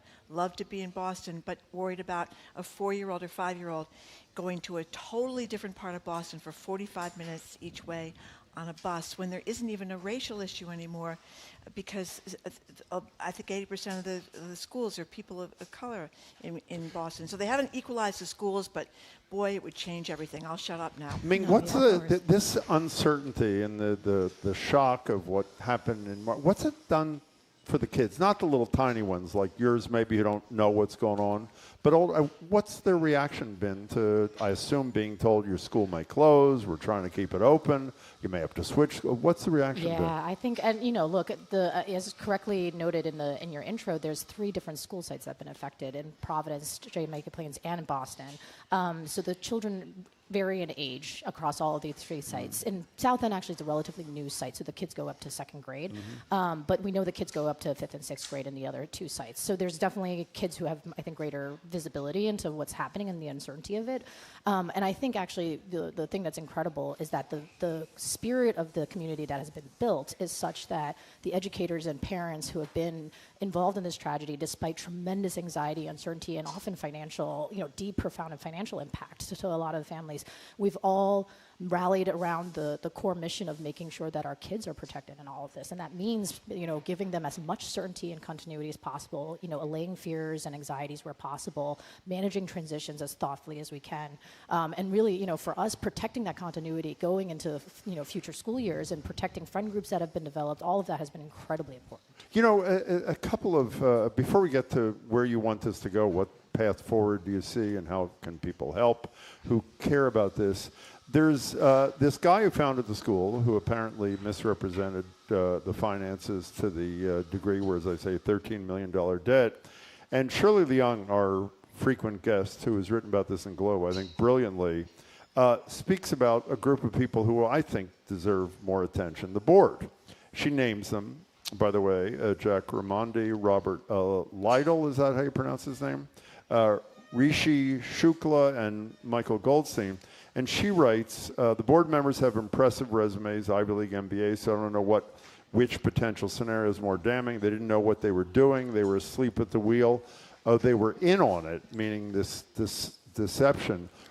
What level of accountability is there going to be for the founder, for the board members? Any, starting with you, Ming? What's the or Scott, or Mark, whoever? Or what's the expectation? I appreciate that. And look, Mark and I are parents. We're victims of this entire situation. I know that. And so, we're not litigators. We're not However, the DOJ. I'm sure you think about it. And our North Star has been about our children and what it means to keep things in place for our children. However, we want to make sure that story is getting told in the public so that people understand that our interactions with the for-profit board that has run the Croft School, to date, has been frustrating. I think they're there's been a lot of hiding behind lawyers and advisors rather than really stepping forward to engage with this community and ensure that there's harm reduction. And so we've been, I think Mark and I have been deeply involved in, working closely with the board from day one. The two of us were assembled as the South End representatives on a parent advisory committee that the board assembled. And, we I think, stepped into that process, attempting to kind of find common mission and common ground on, trying to salvage this. And increasingly over the past couple months, I think we've seen over and over again that this board is protecting their own interests first and foremost. And whenever that's not necessarily aligned with the interests of protecting the students and the families and the educators, we see where the rubber meets the road and what their priorities are. And are you, Margaret, are you convinced, just one more thing on this and then we'll get back to the kids and the school's future, we hope, are you convinced that whether it's the U.S. Attorney's Office or the Suffolk DA that they're taking, or the Attorney General's Office are taking this seriously, or do you not have enough information to judge? As parents, I think to Ming's point, it's been opaque from the board's end in terms of their communication, and increasingly so as the bidding process that they initiated failed. And we've gotten less and less outreach from the board directly, and it's more filtered through their attorneys. And so what we have seen is largely what has been shared in the media. I certainly hope that it's being taken seriously. I think one of the questions comes down to what Scott's intent was and what he did with the funds. Scott, the founder, in terms of how serious that the consequences that he faces are. I can tell that he has done a tremendous amount of harm to hundreds of kids. Well, this great Andrew Lelling, who's former U.S. attorney, who's quoted by Shirley in one of her pieces. I'm going to paraphrase, so I don't have it right. The issue is, first, the prosecutor says, where's the Lamborghini? Meaning, was this a self-enrichment Ponzi scheme, or was it just horrible, secretive, non-transparent, not just management? And obviously, that's a huge issue. And the board, there's got to be accountability in my estimation as an outsider. So what happens? Yeah, what's the future of the kids in the schools? Yeah, look, I hope first and foremost everyone takes from this that there's a lesson to be learned in good governance and responsibly, running an institution. And that's why you're here, by the way. Beyond the crawl thing, there is a larger message to this. I do think that's the big message, and I hope everyone takes from that. And then I think the other message that we really hope people see and appreciate is that there's an important community here that has been built and nurtured, and that community is ready to continue on. And so in the South End, the reason that we have the South End Village Academy is so that the school can actually be reborn from the ashes in the South End to create a neighborhood opportunity that holds all the values that Mark described as to why we were drawn to the school in the first place. But Jamaica Plain is done? We understand from the news that we've gotten, from the board and from other families that the Jamaica Plain families do not plan to continue with an independent nonprofit and independent school. So their alternatives probably look a little different than those in the South End.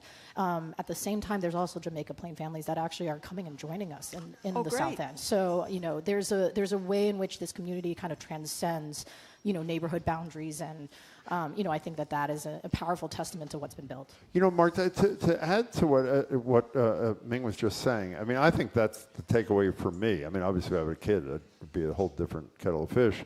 But we have so many responsibilities in life just to get through the damn day to begin with. But it seems to me you really have to vet almost everything, where you have either a financial or a human investment in something that matters to your kids or family. So how does one manage that? So if you're giving advice a la Ming a minute ago to the next parents at the next school or the next community thing, what do they do? Yeah, we've seen parents who are parents alongside us in South End Village Academy have learned that lesson, and they're reaching out to us now, and they're asking those questions as we launch our new school. And that is fair, and it's understandable, and I think it's a lesson to any family who is exploring whichever school or future they want for their kid, that they should ask questions, and they shouldn't hold them back. And so we take those questions respectfully. We honor the questions. We encourage our families to continue to reach out and to hold us accountable as we hold ourselves accountable to ensure that what we're establishing is set up to be successful for the long term in our community. Are you hopeful, you two, about what you can? You're both nodding that this can survive in its new iteration. So look, my professional hat, which I think you might want to Marjorie, say what you do. I don't know if you want to say. You've been on in that hat. What do you do I'm by executive day? director of Boston Ballet, Yeah, and so I the obviously fabulous think about Boston Ballet, I think yes. about this a lot, and I think a lot about public trust. I think a lot about what it also takes to make these kinds of truly community-centric organizations successful, and they're about people. And so I think what everyone has figured out in this entire story is that what makes a school successful is people. It's the families and the educators. And ideally, you give them a built space that facilitates fabulous learning. And ideally, you set up rigorous operations and governance to ensure the whole thing really kind of hangs together. But that's why I think we are hopeful, Mark and I, right? That we will come out of this as a community able to restore faith and trust in each other because the people really care and have seen in each other that common bond of values and the need to preserve something that really will enable the sort of experience that we want our children to have and that will make them great members of society. That is that's why it's a horrible and a great story all at once, and really hope you succeed. And we thank you for your time and good luck. Stay in touch with us. We want to keep talking. We hope your little kids get to stay there for as long as they want with all their friends and their familiar classrooms and their familiar teachers. Thank you very much. Thank you both for coming in. We have been talking to Mark Cereso and Ming Min Hui of the Croft School, two Croft School parents, and we appreciate very much your time and your effort. How do you pronounce the acronym? Is it do you say SIVA? How do you say it? SIVA. Yeah. So you're not really Croft School parents anymore. Exactly. You're SIVA School parents. parents. Okay, forget Croft School. Cross that out. Ha ha ha. Okay. Thank you. Great to see Thank you very much Thanks. for being here. Coming up after this quick break, we're going to talk with food policy analyst Corby Kummer. He's going to tell us about the slow food movement and also the cost of meat on Memorial Day weekend. I'm Marjorie Egan. He's Jim Brady. You're listening to BPR 89.7 GBH, live from the Boston Public Library, streaming at youtube.com/GBH News.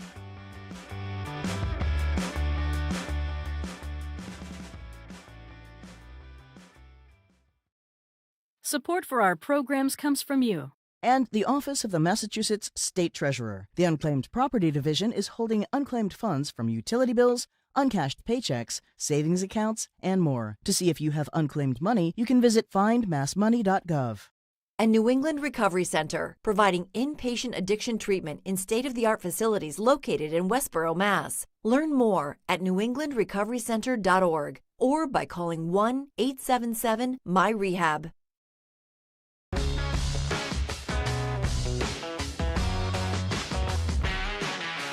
Welcome back to BPR 89.7 GBH. Marjorie Egan, Jim Browdy, live from the library, streaming at youtube.com/GBH News. Curiosity Desk live here at 1. The Culture Show live here at 2 for the monthly watch party. This is my favorite show they do, where they talk about a great movie, get your input, their own perceptions, All the President's Men, one of the most important and great movies ever. Ask the Mayor. Mayor Wu joins us for an hour on the 27th. I just told Shirley Leung, who has written a lot about the Croft School mess, is joining us on Tuesday. Joined now on Zoom by Corby Kummer. Corby's Executive Director of the Food and Society Policy Program at the Aspen Institute, Senior Editor at The Atlantic, and a Senior Lecturer at the Tufts Friedman School of Nutrition, Science, and Policy. Hello, Corby Kummer. Hi, Hello, Corby. Jim. Hello, Marjorie. Hello. Thank you very much for coming in today, Corby. So before we get to Memorial Day and apparently a new delicacy, the Spam dog, which we're going to talk about for this holiday season, you wrote a gorgeous piece for The Atlantic many years ago now about something called slow food and the person who founded it. Tell us what you wrote and why we're talking about it today. Thank you very much. And we're talking about it because the founder, Carlo Petrini, sadly died young at 76 last night. And he is somebody who really galvanized the world to think, if I have delicious, wonderful food I want to travel a long time to get, which kind of all of us do, I can do good at the same time by thinking about the health of the people who grew it, the soil it grew in, and the air it is nurtured by. So Carlo Petrini married the environmental movement, which was very fashionable in the mid to late 80s when he founded it in 1986, with a new kind of complete enjoyment in traditional, wonderful, handmade artisan food, which was being threatened by fast food. The name was a joke. It was in the middle of the Spanish Steps tourist part of Rome, where a traditional cafe was being replaced by a McDonald's. And he led protests saying, don't take away our pasta, and handed out free plates of pasta to people. Don't let McDonald's take over Rome. It did. It went into Rome, but he got a lot of attention for himself. What he did was use political activism techniques. He was a child of the 60s and 70s who had been a political activist, whose father was a partisan in the mountains of Italy, and was a resistance fighter. And he himself grew up really caring about workers and unions and socialism and the radicalism of the 1970s. He also loved food and folkways and folk traditions. Nobody had put this stew together before. Yeah. He did. And so it led to a new appreciation of regional foods, regional plants, traditional plants. All of this stuff was brewing, but he's the one who united it and said, you can't love food if you don't love the environment and if you don't think about the health and the social justice of the workers who grew it. He sounds fabulous. By the way, if people want to read Corby's piece, it was from March 1st, 99. It's Doing Well by Eating Well in the Atlantic, again, written by Corby Kummer. But before we leave this, though, did it grow? Did it become a significant movement? Or was he a flash in the pan, with despite all his great efforts? No, nothing like a flash in the pan. When I wrote 25 years ago, it became a book. The first book in English about the slow food movement, I wrote a book called The Pleasures of Slow Food and got to feature Anna Sorton and other wonderful local chefs who cared about regional food and finding out what people grew. Another brilliant insight I want to say of his is, even though he grew up in the 70s radicalism, he attracted the literal support, as in money, as in political favors, of very right-wing governments which were ruling Italy at the time. Why? Because preserving national dishes was considered a part of saying, keep out those foreigners. He never talked about that. But he managed to attract a lot of money about saying, here we are honoring what our country has grown and has made for centuries and centuries. And so, even if he was a radical, he tapped into a kind of nationalism. It was brilliant strategizing. He was a brilliant politician, and he was also a leader who attracted then Prince Charles. I got to translate for Carlo for years. Really? Oh, wow. So much fun. So I got to see a lot of then Prince Charles, like 6 or 7 times. It was incredible fun. And then, by then, King Charles invited him to a special dinner at Highgrove, his residence, just last February, to honor slow food and his long friendship with Carlo Petrini. So, and he became a confidant of Pope Francis, and he was in dialogue with him constantly about social justice, how to honor the poor, the work of the poor, and wrote a book of just their dialogues, he and Pope Francis. Do you have Charles' cell phone? We've been trying to get him on the show. I sent him a text message of condolence. I don't have it on me. Right now. Okay, so from regional fresh slow food to Spam hot dogs. Yeah. Right? Well, actually, let's hold on the Spam hot dogs. Beef is sort Sounds of a... delicious. I mean, everybody loves it, from Robert F. Kennedy, who put it way up on the food, whatever it's called, pyramid thing, to normal people who are not insane. Beef is a huge thing. I mean, the prices are, it's just astronomical what people have to spend to try to have fun with their family this weekend, no? I think I'm probably, I'm very interested in this topic, and I've been doing a lot of research about the rising price of beef. The reason it's in the news is not only because it's rising, it's scarce. People want it. RFK Jr. is emphasizing beef. In the Eat Real Food new dietary guidelines pyramid, a big hunk of steak and a very, it's derided as being amateur clip art, but it's at the top of the pyramid. The new food pyramid is this big T-bone steak. Kind of ridiculous, but he really pushes it as this is going to put muscle on your bones, and sure, you can afford it. Well, the fact is you can't afford it. And why? there's been a diminution and smaller number year after year of the number of dairy cattle and beef cattle in the United States. Why? Well, drought is part of it, rising feed costs, the fact that that farmers themselves are aging, they're in their 60s and 70s, and they don't necessarily want to grow herds. It's drought chiefly that was making feed much more expensive, making grazing, because a lot of beef cattle graze, they're grass-fed at the beginning, but then they become corn-fed when they're transferred to enormous concentration camps for animals called concentrated animal feedlot operations, where they're fed corn, and that corn and other feed to make them have beautiful marbling and homogenized fat has become more and more expensive because of drought. So the fact was cheaper beef prices, imports from Argentina and Mexico especially, were already depressing the demand for U.S. beef. So cattle ranchers weren't replacing the herds in the first place. It takes years to grow a herd. And they were saying, we're just going to leave it to others. We're being priced out anyway. And now demand is way up and the herds are not there. They're smaller. And there are tariffs on imports. Remember, during just last year, because there was such a protest in prices, Trump lifted tariffs on Argentinian beef. Right. I don't know what he did about Mexican, but the prices are higher, and they're higher for a couple of years now. They will be. So, Kirby Kummer, can we turn to an upbeat topic? Marinating hot dogs, which, by the way, no one other than Joey Chestnut enjoys a hot dog more than me. But have you ever heard, you've been in this industry for a long time. You ever heard of marinating hot dogs prior to grilling or whatever you do to them?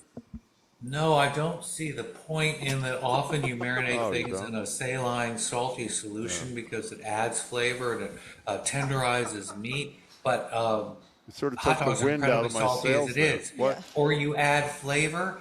They're not going to absorb flavor because they have a sausage casing. So what's the point? Well, you poke a couple of holes in the damn thing before you put it in the marinade. How about that? There's so many spices and salt in it. How are you going to get more flavor? Okay, well, forget marinade. Let's talk. The only thing more disgusting to me than Spam I is a thought Spam. you were going to say you like Spam. Disgusting. Disgusting. Anybody like Spam in this audience? I do. You do. Is Wow. that really true? Yeah. You grew up in Some people Minnesota? here. No, okay. Nobody. One woman says she likes Spam. She looks honest. Oh, why? It is inedible, with all due respect. And the only thing worse than Spam in a can is a Spam hot dog, which apparently is being introduced this weekend. Yeah, taking the nation by storm. Well, I wouldn't go that far, but it is being introduced.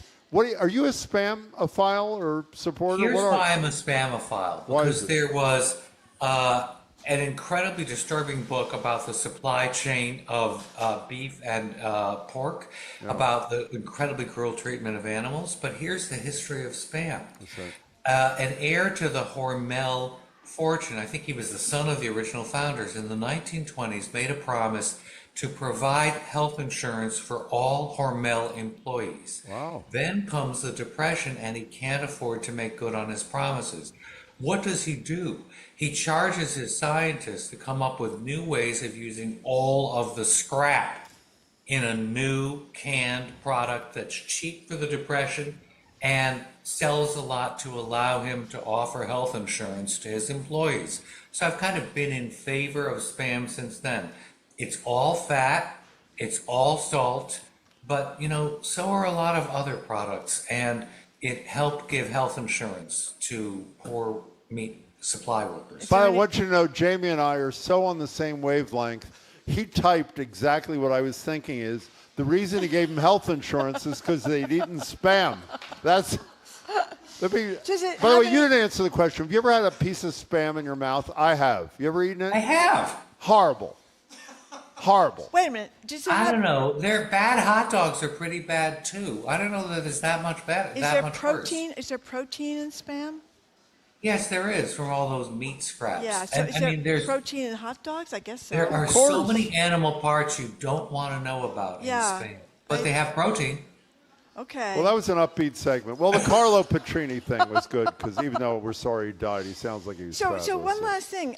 We can't get it yet in the store. We have to wait. But food service Well, that's operators. a great loss, isn't it? And convenience stores. So if you stop in the Mass Pike when you're traveling this weekend, maybe you can pick up a Spam Jim, dog. we're going to have a little fine print trade-off about your favorite hot dog brand, its sodium and fat content versus a Spam hot dog. It might not be so different. Actually, let's continue that exact conversation next time you're here. Okay. Enjoy Memorial Day, Corby. Really appreciate it. Happy Memorial Day, Corby. See you By later. the way, there are a couple of texts that I guess we have to read. Yeah. Anonymous texter, marinating hot dogs might be the stupidest thing you've ever said, Jim. Thank you.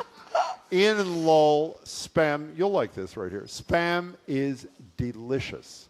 Text You can marinate Ian. hot dogs, but you don't want to grill them. My sister does that thing with the hot dogs and the Syrup. weird syrup. I've had them. Yeah. Okay. I think you ate a few That's of not. them. I have. That's not marinating exactly. It's not? No, it's another thing. What is marinating? It's not. Trust You're me. soaking them and heating them in a liquid. Well, it's a bad idea. Everybody says it. The texters, Corby. Let's move on. All right. This is one of my favorite topics we're about to discuss. Marinating hot dogs? No, the topic we're about to do okay. matters a lot to me. Okay. So let's get to it. So we're going to get to it. We have been speaking with Corby Kummer, who I is the forgot great that executive director of the Food and Society Policy Program at the Aspen Institute. He eats sardines, he told me, every day for lunch. Sardines are great. Imagine that. Oh, my God. A senior editor of The Atlantic, a senior lecturer at the Tufts Friedman School of Nutrition, Science, and Policy. Okay. Apparently, this is Jim's favorite topic. I didn't say my favorite. I said one of my favorites. Okay. He has many favorites, but one of them apparently is the state of the handshake in the United States of America. Exactly. The Atlantic magazine, where Corby works, writes that the default greeting is not always as friendly and as egalitarian and as it seems, and post-COVID, a lot of people are still worried about the germ factor.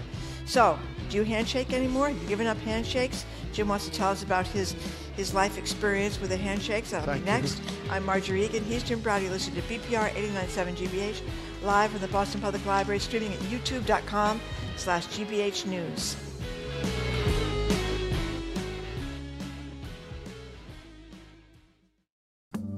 In 1972, 5 men were arrested at the Watergate complex. The story could have stopped there, but 2 reporters had greater instincts, including following one shadowy source's instruction. Just follow the money. I'm Jared Bowen. For our next watch party, we're revisiting All the President's Men, the newsroom masterpiece starring Robert Redford and Dustin Hoffman as Woodward and Bernstein. Call in to tell us how this classic resonates now. That's on The Culture Show today at 2 on GBH 89.7.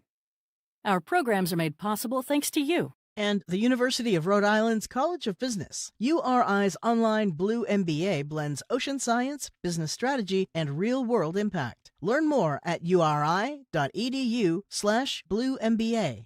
And Dover Rug and Home. Rugs and carpeting for today's lifestyle with in-home rug trial and design consultation. Dover Rug in Natick, Boston, Burlington, and online at doverrug.com. Dover Rug. Rugs and the people who know them.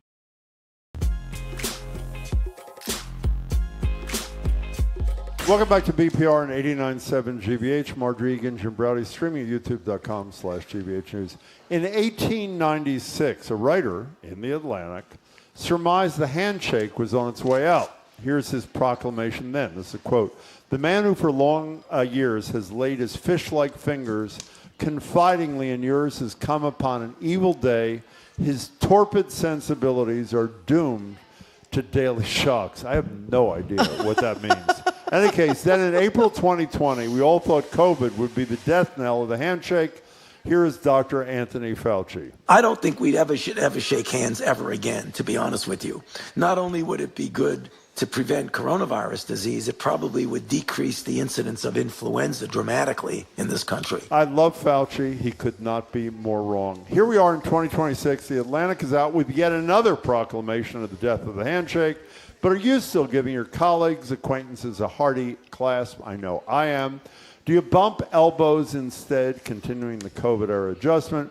Do you just wave from afar, hoping your colleagues and sort of friends don't come any closer than they have to? How do you greet people these days? How do you say goodbye? Should the handshake go the way of the dodo bird, maybe in exchange for something no contact like those finger guns, stupid things. People touch their toes and their shoes. Touch their toes? Moronic.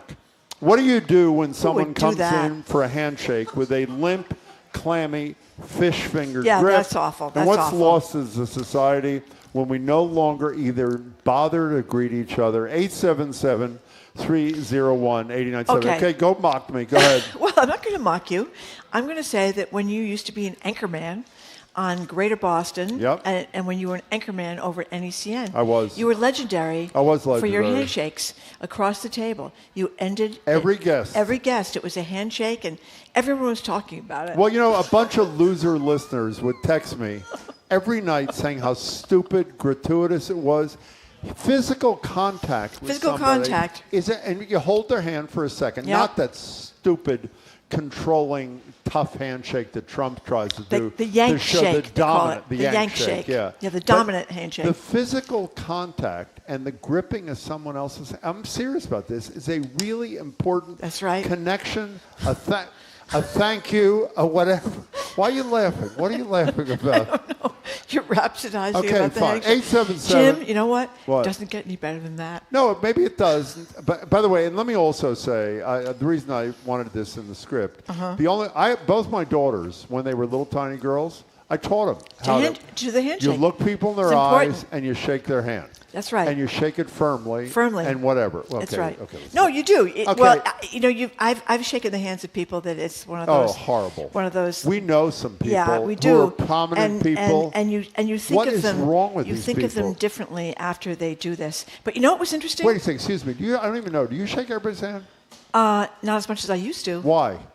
Because of COVID. No, that is. Yeah, COVID's over. You know well, that. Being a good Catholic girl, you notice that the handshake of peace. Very few people do it anymore. It's the wave of peace. That's not true. Some Is people that shake really? hands. Some people shake hands. A lot of people don't shake hands anymore. I think they're nervous about getting germs. And people are sick of carrying around those Purell bottles. Remember, you always have the little tiny Purell bottles in your pocket. Yeah, that was 5 years ago. Well, I think some people are still, a little paranoid about it, or maybe not paranoid. They just don't want to catch diseases, especially in the wintertime. We can get that norovirus. I got that at the Titanic expedition. Okay. Remember that?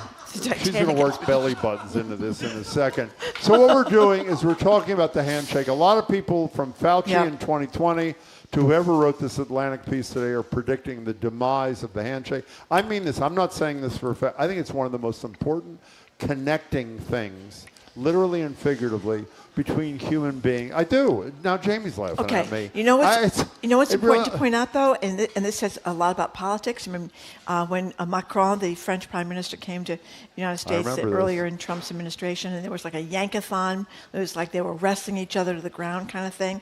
And apparently King Charles, before he arrived, he was made aware of Trump's, I want to dominate you in my handshake thing, so he had to get ready to be mano a mano with Trump. But with Xi, the president of China, did you see what he did with Xi? I did indeed. He shook his hand, and then he put his hand lovingly over the president of China, and Trump had to walk toward him. Xi didn't walk toward Trump. So what does that say, Jim? She then gave him the finger. Did you see that, by the way? Okay, so here are a couple of immature emails. Oh, there's a picture. Text. There's a picture of Jim as the Anchorman. No, that is not Jim. It's Ron Burgundy from Anchorman. Anonymous. We can put it up anyway. Marjorie is laughing because he gets himself, though he would be me, worked up into a tizzy about the dumbest things. Spam, daylight saving, no S, Oh, my goodness. vaping, and handshakes. That's an excellent. Thank you very very much. Insightful. Anonymous texter, boy, Jim Burgundy, that's not my name, but thank you. Jim Burgundy has an opinion on everything. And here's Donna on the road. Don't mind handshakes, but never initiate. That is ridiculous. And keep disinfectant wipes in my pocket. And finally, before we get to the calls, anonymous texter, I will shake, whoops, disappeared. I will shake someone's hand who I'm meeting for the first time, but I then use hand sanitizer shortly after. People have You're it in not their licking pockets. your hand after you shake someone's I hand. have seen so many people with those little Purells in their pocket, and they whip it out discreetly. You know and why they wipe most their people are hand. carrying that? They drink it. That's why they're doing it. Let's take some calls. We're talking about how important, at least to me, the handshake is, particularly now in America. And as Marjorie said, I was legendary in a very small way. Was legendary. I on think television. we should put that picture up of Ron Burgundy. No, I let's think it not. reminds us Let's all not. of Jim and his Anchorman days. By the way, I have done that. I have read scripts where they have mistakes So like a moron. have I. I've done it about So 150 humiliating. times. Okay, let's go to Remember when he Bridget. closes, for those who haven't seen the movie, they type into the script, and he closes off with a huge smile on his face because he's such a moron. He just reads the script. He says, and F you, San Diego. Right. It's a great And he end. gets fired. He does. And he ends up, it's a very funny movie, though. Bridget, you're Hi, in Bridget. Somerville. We're talking about handshakes. Hey there, what's up? Hi, I just wanted to recommend a book called The Handshake, Oh. A Gripping History. No. And it's written by my friend, a fellow anthropologist, and traces the history of handshakes across time and cultures, and concludes we'll never be rid of that thing. What's your friend's name? Oh. We're going to have him or her on. What's the name, your friend's name? Ella Al-Shamahi. Can you get that, Jamie? A gripping history. That is That's brilliant. your birthday present for next year, Jamie. Thank you. You're welcome. I can't wait. Where is the where are you on the handshake issue? I assume I know. Well, I don't know. Where are you in the hand? Oops, Oh, Bridget she's is gone. gone. It's The Handshake, a gripping history book by Ella Al-Shamahi. There you go. You better get that immediately. Here's Andrew in Westford. What? That's gone. A nice firm handshake with eye contact is important. I've had it with both limp, clammy handshakes and also folks that attempt to pull your arm off. That's Trump. Yeah. To demonstrate their so-called masculinity. Settle down, says Andrew in Westford. Well, here's a texter, Jim, who says, I remember listening to your show, and Jim said he hates to say hello to people as he walks by them and never makes eye contact, yet he likes handshakes. I don't think that's at all contradictory. Do you? don't? I think it's a little contradictory. Yes, Well, just a yes, little. I do. Don Just a in little. Newport, Rhode Island. Welcome to the show. Hi, it's handshake time. Hello. Hola, hola. And to Greetings you. from Newport. Hi. First time, long time Thank subscriber. you. Thank Really you. appreciate it. So, and I know it sounds like the Donald, but it's really Diesel. It's really Diesel. Oh, very I had to good. change my name. Donald es nombre muy mal. Okay. Anyway. So, Very I just wanted good. To share. Please. Well, thank you. I just wanted to share that I had the privilege of working for Apple for about 14 years. Yeah. And I was traveling all the time. And the correlation between getting sick 2 or 3 times a year and handshakes was just unavoidable. So I ceased shaking people's hands. They were initially affronted, but, and then I'd get sick maybe once every 2 years, every 3 years. So there was a definite correlation. So what did you do? Did you substitute something else, like the fist bump or something? Well, I'm big on hugs. We love hugs. Very big hugs. Lots of hugs. Everyone loves those hugs. Big diesel hugs. No, Don, I would it's do very good. What's that? I would do the elbow and the fist bump. The elbow and the fist bump. Okay, lots of people do fist Don, bumps. you sound terrific, but I'm sorry. It's just Doesn't he do not. a great Trump imitation? It was very good. Very good. Give it a try again and then get back to Burgundy, us. I know Burgundy is going to have a problem with this. He always has a problem with this. I don't know how you put up with him. I Thank really you. don't know. Okay, Don. Thank you. Thank That you, was Don. Oh, fairly here he excellent. is. Thank you. That does capture kind of the look, wouldn't you say? You Of should who? put one of those on the smug bugs. Oh, that's so funny. It's really, everybody's laughing, Marjorie. You can see one person is laughing. Thank you. Okay, let's go to Todd in Attleboro. We're talking about handshakes, and I'm looking for some support, Todd. Hello. Yeah, I used to be a big handshaker. Now I'm more of a fist bumper. Yeah. I'm more comfortable with that, especially around the bros in the gym that don't do handshaking. But I think it's a cultural thing too. Some cultures just don't handshake like we do in the West. And I've had, I would say like weak handshakes, and people judge on that. Where a fist bump is an easy, hygienic thing to do, and It's not enough of a connection. The problem is the connection is the whole point of the handshake, and a fist bump is transitory the right word? Is that the right word for that? Well, it's quick. Quick. It's is not what as I'm- intimate. It's not, yeah. And well, we're busy in the gym working out. yeah, I hear you. I haven't had that experience, so I wouldn't know. But I hear you, Todd. Thank you very much for the call. What are you laughing about? Mike in North Carolina What do you just say? texted, say, interesting how the host that can't get out of the studio fast enough at the end of the show is waxing poetic about the intimate personal contact of a beautiful handshake. I have a lot of things to do in the afternoon, Marjorie. I do. This is not the end of my day. And Carla is concerned about What'd she say? hantavirus and Ebola outbreaks and worried about handshakes. Who called handshakes a bioweapon? Was that Fauci that called them a bioweapon? That is so Somebody demented. called. Yeah, well, a lot of people are worried about these things. I mean, the poor cruise ship business, I think the hantavirus has been a little bit of a downer for the cruise ship business, Well, wouldn't you wasn't say? it norovirus a few years ago? Wasn't that Norovirus. You don't want to get norovirus. Can I ask like you out of something? the Titanic. You didn't venture an opinion. When you used to watch my television shows, Yes. and you would see me shake hands with all of the assembled Yeah. guests, what was your reaction? I to thought that? it was very aggressive.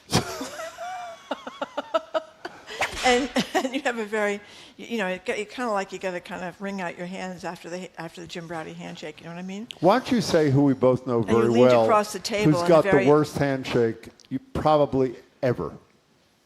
I don't know. Oh, yes, you do. I know people that. Jamie, do you want to say who it is? No, I don't think so. No. Okay. Okay. Okay. Okay.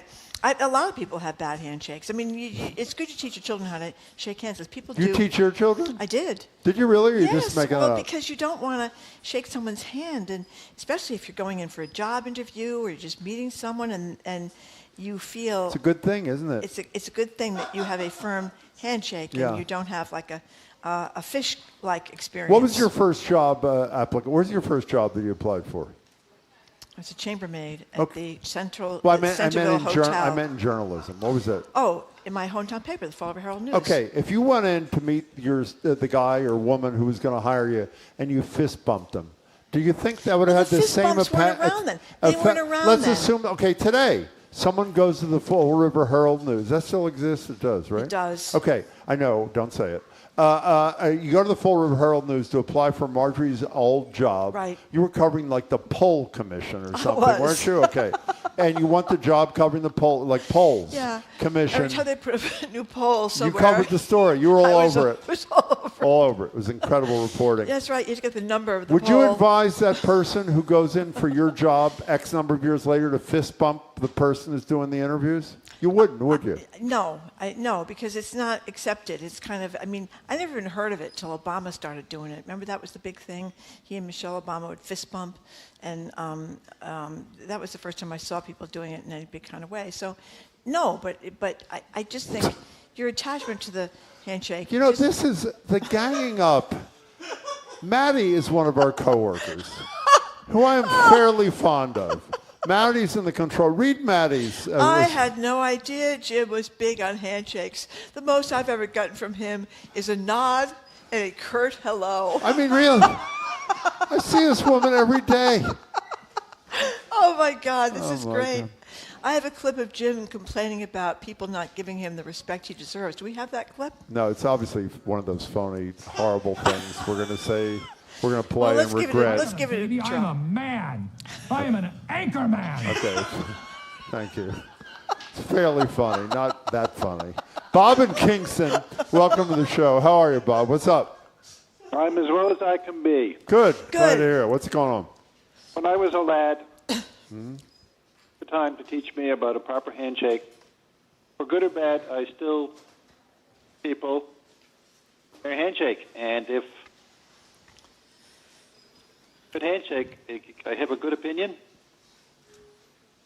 Well, we're losing you every fourth word. He's pro handshake. We got to let you go, Bob, only because your connection is horrible. But thank you for the pro handshake position there. Okay. Okay, sorry, the handshake always makes me wonder, where was the hand last? How well, or was it washed or not washed? Bad hygiene among so many today, unfortunately. Now, it's interesting. Marjorie runs to read text, and she chooses not to read the text that is at the top of our thing there, screen. Why don't you read that one, Marjorie? Now, this is on your side, Jim. Read it slowly. I am a hiring manager. Hiring manager. And a confident handshake with eye contact is the number one insight. Exactly. Yeah, I think you You gotta can do it. see into a person's soul right away. Yeah, that's what George W. W. Bush Bush said said about that. Putin. I know. He saw into his soul. I know, that was a Putin big had mistake. a great soul. Okay, that was he a was mistake. a man of I take it kindness back. and I didn't compassion. mean it. Okay, let's go to Jim in Taunton. We're talking handshake. Get with it, Jim. Hello. Well, I'm all for handshake. Great. My 94-year-old father wanted to fist bump me. And I said, what, am I a kid? Am I 22? Exactly. I'm not a baby. I'm a man. Go ahead. Yeah. Anchorman. So what you say? How'd that go with your father?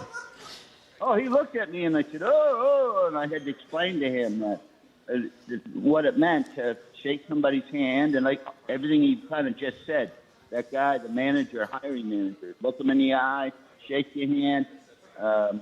Fist bump. What am I, 60? What am I, 15? So how did your 94-year-old, calm down, Jim. How did your 94-year-old father take that?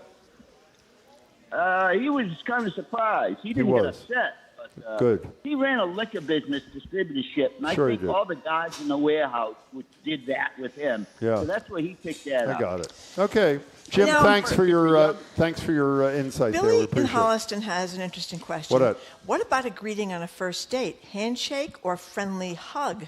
I think Jim would walk out immediately if he got a fist bump. I mean, why don't you answer the question instead of me? What's appropriate? I know what's appropriate. I don't know.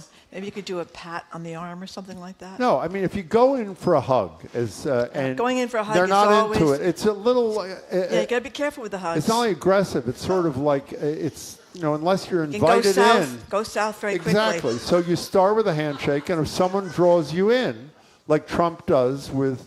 Well, I shouldn't say that actually. I Edgar B. Hurwitz III, you're going to settle this whole thing. Whoa. What? Look who the next caller is.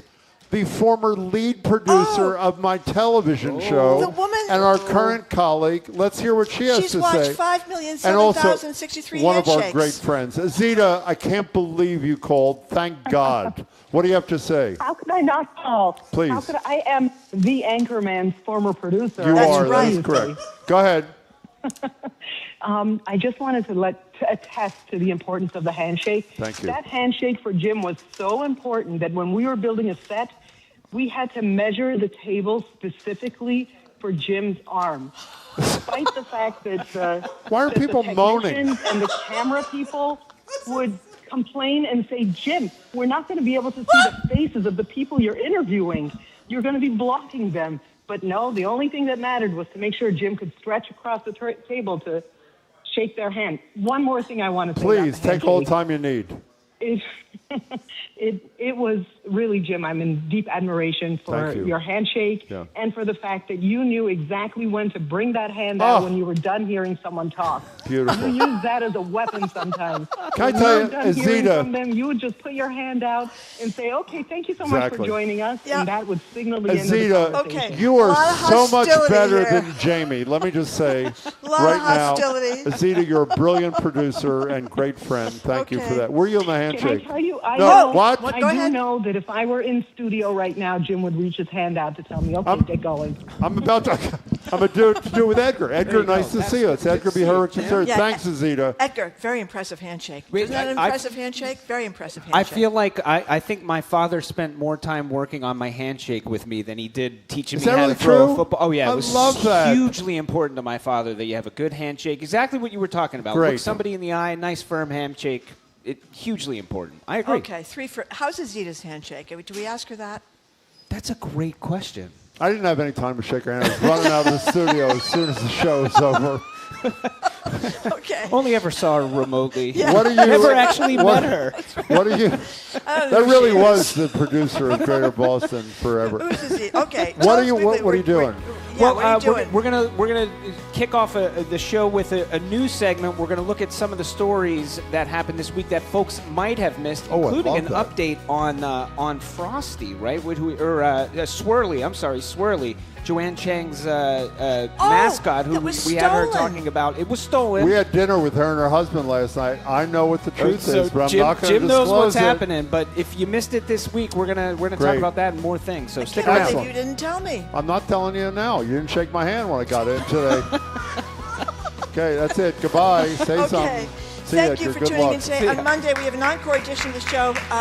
We have a day off on Monday, but it's going to be great because we're going to have the encore edition. Presidential historian Doris Kearns Goodwin. Everybody adores her, and her son Joe Kearns Goodwin, who was in the service. They're going to talk about public service. Our crew, we want to thank them: Zoe Matthews, Nicole Garcia, Hannah Loss, Ariana Gonzalez, John Claude Parker, Jenny Bologna, Maddie Geyer, who says that Jim has given her nothing but sideways glances and dirty looks. Nonetheless, Maddie, thank you for that. Patrick Lally, Brad Lewis, Juan Jose Cadena, our host of the Newsfeed Cafe across the street at the Lennox Hotel. Stay tuned to Edgar B. Hurt III with the Curiosity Desk coming up right after us here on 89.7 GBH. Then he's at the studio here at the library, and so is the Culture Show at 2 with their monthly watch party. They're going to talk about All the President's Men, that great Robert Redford movie about the Watergate scandal. I'm Marjorie Egan. Jim. Oh, sorry, I'm Jim Browdy. Have a wonderful weekend. We'll see you on Tuesday. Bye.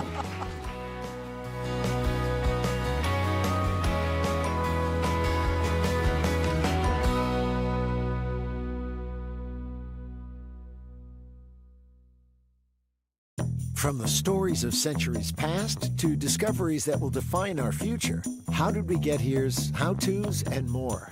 Journey with us down the rabbit hole on the Curiosity Desk. Coming up next on GBH 89.7. Support for GBH comes from you. And Direct Federal Credit Union, a Needham-based financial institution providing loans, saving solutions, and financial wellness resources for members across every stage of life. Learn more by visiting direct.com. Direct Federal, member NCUA. And Native Plants Trust, presenting Garden in the Woods, the hidden jewel of Metro West. A botanic garden showcasing the beauty of native plants. More at nativeplanttrust.org. You're listening to 89.7 WGBH HD1 Boston. Online at gbhnews.org. GBH News, what matters to you? I'm Edgar B. Herwick III. Today on the Curiosity Desk, live from the Boston Public Library, it's a new segment we're calling ICYMI, in case you missed it. GBH's Adam Reilly and TikTok darling Boston Globe reporter Emily Sweeney round out our week with some lighter news you might have missed, like why can't I check my robot dog at TSA?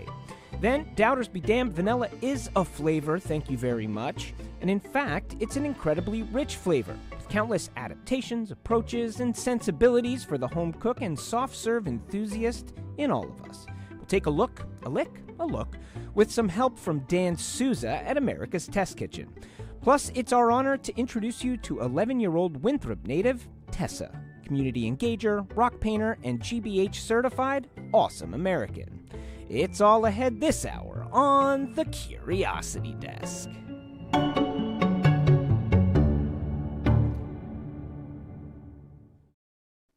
Live from NPR News in Washington, I'm Janine Herbst. President Trump swore in the new Fed chair, Kevin Warsh, this morning. The 56-year-old succeeds Jerome Powell, who served as chair for 8 years and was appointed by President Trump in his first term, but he was also a frequent target of Trump for not lowering interest rates quickly or deeply enough. Kevin has spoken often about the need to restore the Fed's integrity by returning to a proper focus on its two functional and really fundamental responsibilities: maintaining price stability and low inflation, and achieving full employment. Warsh is the first Fed chair to be sworn in at the White House since Alan Greenspan in 1987. He says he will lead a reform-oriented Fed, learning from past mistakes and successes. Powell will stay as a member of the Fed's Board of Governors. Senate Republicans confirmed Warsh just ahead of Powell's departure from the top job. Secretary of State Marco Rubio says there's still more work to do to reach a deal with Iran. President Trump has been threatening more military action if a deal can't be reached, as NPR's Michelle Kellerman reports. After meeting NATO counterparts in Sweden, Secretary Rubio was asked about the prospects of a deal with Iran. He says the goal is an agreement that covers Iran's nuclear program and reopens the Strait of Hormuz. But we also have to have a plan B. And plan B is, what if Iran refuses to open the straits? What if Iran decides we refuse to open the straits, we're going to own the straits, and we're going to charge tolls for it? Okay, at that point, something has to be done about it. And he says this affects Europe more than the U.S. Rubio repeated his frustration that a few NATO allies did not let the U.S. use bases to launch the war against Iran. The Strait of Hormuz was operating normally before the war. Michelle Kellerman, NPR News, the State Department. In California, regulators voted this week to take the first step toward banning a popular material that's used to make countertops. From member station KQED, Farida Jablova Romero reports that the material is linked to a surging lung disease called silicosis. Stonecutters who had lung transplants, as well as multiple doctors, urged the Occupational Safety and Health Standards Board to prohibit the use of artificial stone. Hundreds of workers in several states are ill. 31 have died in California in recent years from inhaling toxic silica dust generated by the factory-made material when it's cut. Board member Derek Irwin. We have to take effective action to prevent further cases now. It could now take months for Cal OSHA to develop a rule prohibiting the fabrication of artificial stone with more than 1% crystalline silica. For NPR News, I'm Farida Javala Romero in Oakland, California. And you're listening to NPR News from Washington.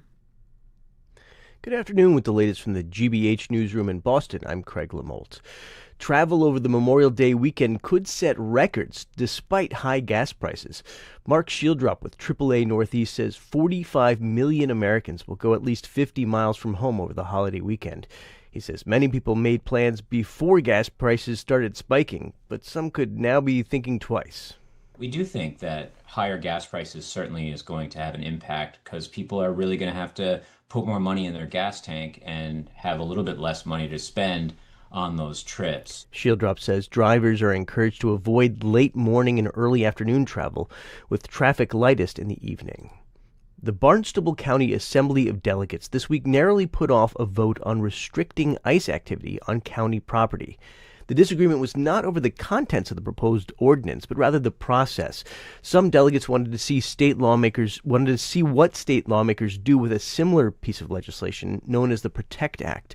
Other delegates believe the matter is too urgent to wait. Elizabeth Harder of Harwich was one of those delegates.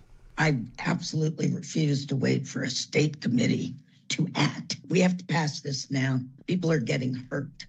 Families are being destroyed. I hate the fact that everybody keeps kicking the can down the road. The county commissioners recently issued an executive order limiting ICE activity on county property, but some delegates say an ordinance carries more legal authority. Sunny today, highs in the mid-60s. Saturday looks cloudy with a high in the mid-60s and showers on Sunday. This is GBH. Support for NPR comes from NPR stations. Other contributors include United States Postal Service, dedicated to putting reliability at the core of USPS Ground Advantage to help businesses operate smoothly.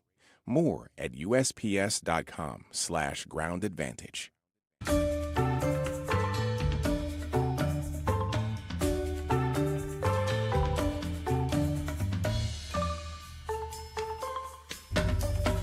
Welcome to the Curiosity Desk on GBH 89.7. I'm Edgar B. Herwick III. We are live at the Boston Public Library, and we're streaming live at youtube.com/GBH News. Why not join us there? And welcome to the inaugural edition of our Week in Review news panel. We're calling it In Case You Missed It. Stories that might have passed you by while you were busy focusing on Ebola outbreaks, oil blockades, Trump settling a lawsuit against his own IRS, which then inspired more lawsuits. But there were other important stories, folks. Scandal at the Vatican over a sexy priest, a battle in Canada over Dunkin' Donuts, and the possible safe return of the missing ice cream cone from Flower Bakery. We've got two incredibly brave test pilots with us for our maiden voyage today. To my left, GBH's Adam Reilly, politics reporter, newsroom heartthrob. And also to my left, the Boston Globe's Blotter Tales columnist, Cold Case Files reporter, and, of course, a local celebrity in her own right, Emily Sweeney. Adam, Emily, welcome to the Curiosity Desk. Thank you for having us. Yeah, thank you.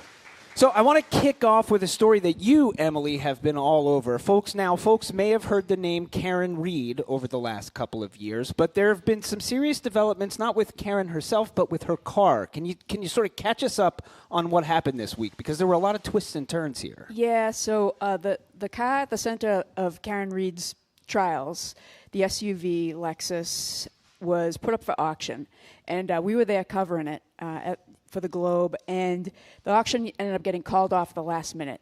Do we know why? There weren't many bidders registered, and the seller got a private offer before, and so he thought he could get more from the private offer. So the auction was canceled.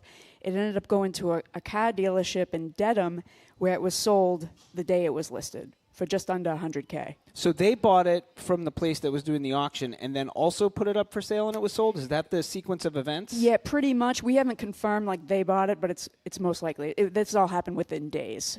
So fast breaking. Yeah, what do you make of this, yeah. Adam?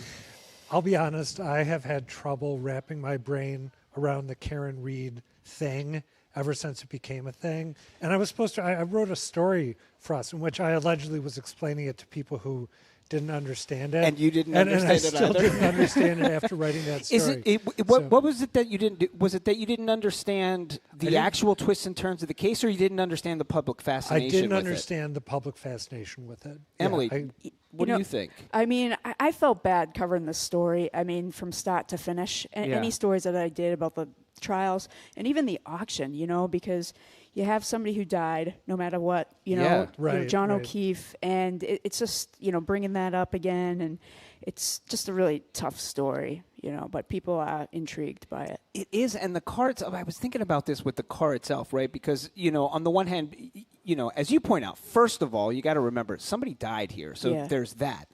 But, there's that thing where people are talk about murder houses. Would you buy a house where a murder was committed? And I was like, this is kind of like that. But then as I thought about it more, I was like, it's not just like that, because it's in theory the actual potential weapon in the case. I mean, that. And you're actually seeking it out. You're going to pay $100,000 for it. And on the flip side, though, there were Karen Reed supporters at the auction, because the owner of the car said, at least the auctioneer told me, that the owner was going to give the proceeds to Karen. So a lot of people thought it was this is supporting her, by being at the auction. And so, it's a tough situation. It is. And at this point, we don't know do we not know who owns it at this point? As of right now, we don't know. We don't know. All right. Well, let's move on to another story, which was one that I missed this week that, Adam, you put on our radar. Now, I think a lot of people are aware of the fact that America runs on Dunkin'. But it looks like Dunkin' is going back into Canada, which I didn't realize was something they had gotten out of the game of. So catch us up on what's going on with Dunkin' Donuts in Canada right now. I think they used to have something like 200 stores in Canada, and they shut them down, but now they're going to go back aggressively to compete with Tim Hortons, which is some of our listeners and viewers will know is sort of the Canadian equivalent of Dunkin' Donuts. Edgar, you know that I'm a Dunkin' Donuts skeptic. Yes, I do. I do. And I think I saw a very funny post from someone on a Canada subreddit who said, of this news that Dunkin' Donuts was coming to Canada, finally a coffee shop I can hate more than Tim Hortons, which I thought was amusing. Now, have you been to a Tim Hortons before? I have been to a Tim Hortons, and I've enjoyed. They have a sour cream old-fashioned donut. They do, yeah. Which is pretty good. Yeah, I think better than a Dunkin' one. You think? But apparently, they don't. I don't think they have that specific donut at Dunkin' Donuts. As far as general donuts go, I think I enjoyed it a little more, but it might have been the novelty, to be honest. Kind of exotic. There you are in Canada. It's Canadian. And a brand new donut, right? What are your thoughts on this, Emily? Tim Horton was a great hockey player, first and foremost. So, whenever I see a Tim Hortons in Canada, I'm always like, oh, it's like the Canadian Dunks is what I'm thinking. Yeah. It's the branding on this. It's sort of interesting, the way that it's interesting to me that it sounds like the initial demise of Dunkin' Donuts in Canada was in part because Tim Hortons was on the rise and kind of ate their lunch, and Dunkin' was like, people just aren't going for it now, but they're taking another crack now. Well, and apparently there's dissatisfaction with Tim Hortons. People feel like the quality's going down, the amount of time it takes to get served is going up. And they're apparently owned by some kind of multinational conglomerate, which makes people see them as less Canadian. Losing their Canadian identity. We have not had that happen. I believe Dunkin' Donuts, they're owned by is it a British company? That's a great question. Wow. I'm not 100% sure where they're based. I don't think it's a domestic owner, but that hasn't hurt them at all. So. Well, they've definitely hewed to. I feel like if anything, Dunkin' Donuts, it seems to me, has like doubled down on its Massachusetts roots, both here and I think nationally. I think people across the country, if you ask them where's Dunkin' from, I think they know it's from here. Yeah, right? I feel like it's definitely a wicked like Boston thing for sure. You know. All right, so moving on. Another story folks might have missed, but I suspect is something that you're not going to be able to miss as the summer goes on. It seems like we are entering teen takeover season, and this seems like it's going to be the summer of teen takeovers, and starting with Hampton Beach takeover. Boston Globe was all over this one, Emily. What happened in this Hampton Beach takeover this week? Yeah, so last weekend. I was showing Adam the flyer because a day before the event, this amazing colorful flyer with like a girl in a bikini riding a shark, and like it just had all these games listed, like water gun fights, football, boxing, like all tug of war, bring all your stuff. Like it just sounded like a really amazing event. Honestly, I was like, wow, if I was in high school, I'd be skipping school too. Yeah. But the flyer came out, and honestly and seriously, I looked at it, and then all I could think of is like, I hope, there's not like arrests, because like a bunch of kids coming to the beach, from different areas and stuff. So, but unfortunately, that's what happened. I think. So you saw it coming. You saw the potential. Yes, I feared, but it was an amazing flyer, I gotta say. Yeah. If I saw that flyer, I would have been there. Yeah. I had to work, so I was like. Back when I was younger, which is a long time ago, we would do skip days. Did you guys both do a senior skip day? Yeah, like a single senior skip day was like kind of the thing, and it was like tacit approval. It seemed of both from the school and parents for the most part. And what we did was just go off to some secluded location and have way too much to drink. That was it. It wasn't. Like go to a public place with a zillion other kids and wreak havoc. Were there flyers for it, Adam, or it was just a whisper campaign? Flyers. It was just like, here's the day. So I think you're right. I think we're going to see this all summer long. Multiple takeovers. It's already, it's been a thing with automotive takeovers, right? Oh, those the Boston area. Wild. Wait, wait. Tell people about automotive. If people do not know about automotive help me out here, takeovers. Emily. Mass quantities of cars and motorcycles just. I was going to use the phrase for doing donuts that I used back when I was a kid, and I can't use that on air. But just like doing insane driving stunts in a public place, and maybe sometimes attacking cops for the heck of it. Yeah, it's strength in numbers. When you have like hundreds of kids coming from all over, in one area, that they outnumber law enforcement, and some of the stunts that they do with the cars, like hanging out of cars, it looks very dangerous, and but I think we're going to probably see more of those too. With social media, you can do stuff like that. Well, this is the thing. I find myself really grappling with this in my head. So in this case, this thing at Hampton Beach, right? As you point out, a flyer goes out. It seems like it's going to be a good time. It sounds like most of the kids were just there for a good time. There was some rain, which maybe complicated the situation. But the result is 127 calls for service, 50 arrests. That's right? a lot of arrests. So things kind of went off the rails. On the other hand, I think one of the things we hear a lot, is people worried about the kids these days spending all their time on screens, spending all their time on social media, not getting together in person as humans to do things. And I look at something like this and I'm like, well, obviously you don't want it to go this far, but at the same time, it's like, I don't know, it's kind of cool that kids are getting together. That's not a bad thing. To fight each other. No, absolutely. And drive drunk. No, water gun fights and tug of war. Gun fights. But if the billing is water gun fights and tug of war, that sounds right. At least on the one hand, like some of it is good, clean fun, and like in any situation, you're going to have some bad actors. Like there's going to be some kids who are troublemakers, and I wonder how, if I were a town official or if I were police or something like that, how I'd be thinking about this as we get into the summer, because as you point out, I think we're going to keep seeing this stuff. Yeah, and Hampton Beach is like a huge beach, like it's gigantic. It can definitely handle a lot of people. So hopefully there won't be rain at like any other upcoming ones, because I think that did spark a lot of fights when people ran for shelter. I mean, I would think that law enforcement just needs to be a lot more proactive than they were with this one, right? Yeah. It sounds like they sort of weren't on top of it. Easy for me to say. Sure. But, you know, they're going to have to be out there to forestall this stuff from happening, I think.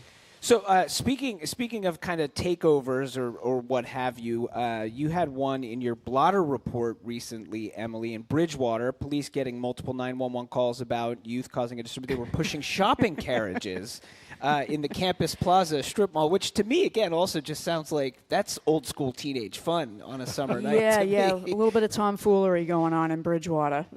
My Blotter Tales column is what I do is I just kind of do a compilation of, you know, odd incidents that police have to deal with, and sometimes animal control officers and fire departments. So that was one of them, and the thing in Wakefield was also one. What was the thing in Wakefield? Oh, so somebody saw what looked like a body in the back of a truck, and like called the police, you know, and said like, hey, there might be like somebody dead in the back of a truck. Turned out to be a mannequin that they use for like rescue training, you know what I mean, for like a fire department or something. And then, so Wakefield PD posted on Facebook, in case you're wondering, like the rumors aren't true, there was no dead body found this morning, like, you know, in the back of the truck. In terms of the shopping carts, I have a kid who's at UMass, and she had her car, or I should say she had our car, dented. She had my car. She was parking in a grocery store parking lot. She didn't want to pay the money to park on campus, which is a big mistake. And I think someone repeatedly did this to the car because it came back with all these mysterious dents that we weren't aware of. And my wife went online and learned that this is like a thing in Amherst, that there's an established record of people just beating the tar out of cars with shopping carts. By nailing them with shopping carts. Man. Yeah. In Amherst in particular. It's happened there, and it may have happened in like Bridgewater. Could have happened near Bridgewater State. I'm not sure. I think it was at Campus Plaza that it went down. So I think it might be like a town versus gown kind of thing. Okay. Wild. Yeah. Very interesting. Speaking of your blotter report, you mentioned animal control. Horse rescue in Norfolk? Yeah. So a horse got somehow stuck between two fences. And again, these are some of the odd calls that, you know, fire departments will come and respond to. Some of the animal control officers from Norfolk and Millis and Medway came along with the fire department. The fire department was able to cut away the fences and used fire hose to kind of like get the horse to safety and like lift the horse back up. So it was a nice, you know, happy ending. The horse is okay. And it was a good rescue by the fire department. The same column where there was the kid who got his head stuck in a banister? Yes, same column. Okay. Yeah. Right. I write about a wide range. Eased out via grease or whatever. I saw that. Stanley Foreman was there. Stanley Foreman was there at the scene. Wait, like all right, usual. yeah. Let's talk a little bit more about this because I read that and I just felt for this kid so much. I feel like that is the kind of thing. I don't know if I actually did that when I was a kid, but I've definitely done something like that. Famously, I used to I grew up Catholic. And we were in this kind of old church, and when you go and get communion, come around the other way, and I would always be sitting in this pew where there was a big column that was holding the church up, and I'd just kind of shimmy past it. It was like right in the middle. And as I got older and a little chubbier, one time I couldn't quite fit through, and I got stuck like in church, like in the pew, and the priest is looking at me from the altar, like, and I could see like he was feeling for me, and I'm like, my brother had to kind of yank me through and everything. And it was one of the most embarrassing moments of my life. How old were you? I was probably 12, 12 or 13, something like that. Yeah, just like a great time to be embarrassed. Really want to be the center of attention being stuck at a pole in church. But that's immediately what I thought of when I saw that. I'm like, this poor kid's in the newspaper. He got his head stuck. So wait, what did happen? He was fine? Yeah, he was totally okay. 3-year-old boy, top of the flight of stairs. He got his head like stuck between the balusters, and Stanley Foreman, amazing photojournalist. Yeah, prize-winning photographer. Yeah, was at the scene getting photos with permission of the family, of course. But the poor kid, I mean, he's not going to live this one down. I feel like, this will be the story that will be told at his, graduation. Absolutely. Or, wedding. And they'll have great photos of it, too. So. Yes. Do we know why Stanley Foreman was there? Was he just, listening to the fire department, Yeah, calls or cop calls? I believe so. Yeah. He lives up on the North Shore, so this was in Beverly, and I think he heard because he arrived like when police arrived. So it's sort of, I picture it like a movie in my mind where he's just like listening to the blotter and he hears it and he grabs his camera and like jumps in the car and he's like, I've got a shoot to go to. Stanley Foreman, we should say, took that infamous or famous picture of Ted Landsmark being assaulted with an American flag on City Hall Plaza. So, yeah, this Pulitzer Prize winning photographer capturing this kid's moment of ultimate embarrassment it's a beautiful thing. It's poignant, but it also points to the truth about like working photojournalists, right? Yep. Which is like, sometimes it's a Pulitzer Prize winning photo at a really historic moment in time, and sometimes it's just the news of the day, and you're toggling between both when you're in the business as your job. Oh, absolutely, and same with like police and firefighters. You don't know what you're showing up to. Yeah, you're listening to the Curiosity Desk. We're talking with Adam Reilly and Emily Sweeney. This is our In Case You Missed It, some of the stories that might have passed you by this week. Well, Southwest Airlines updated their baggage policy this week. Again, something folks might have missed.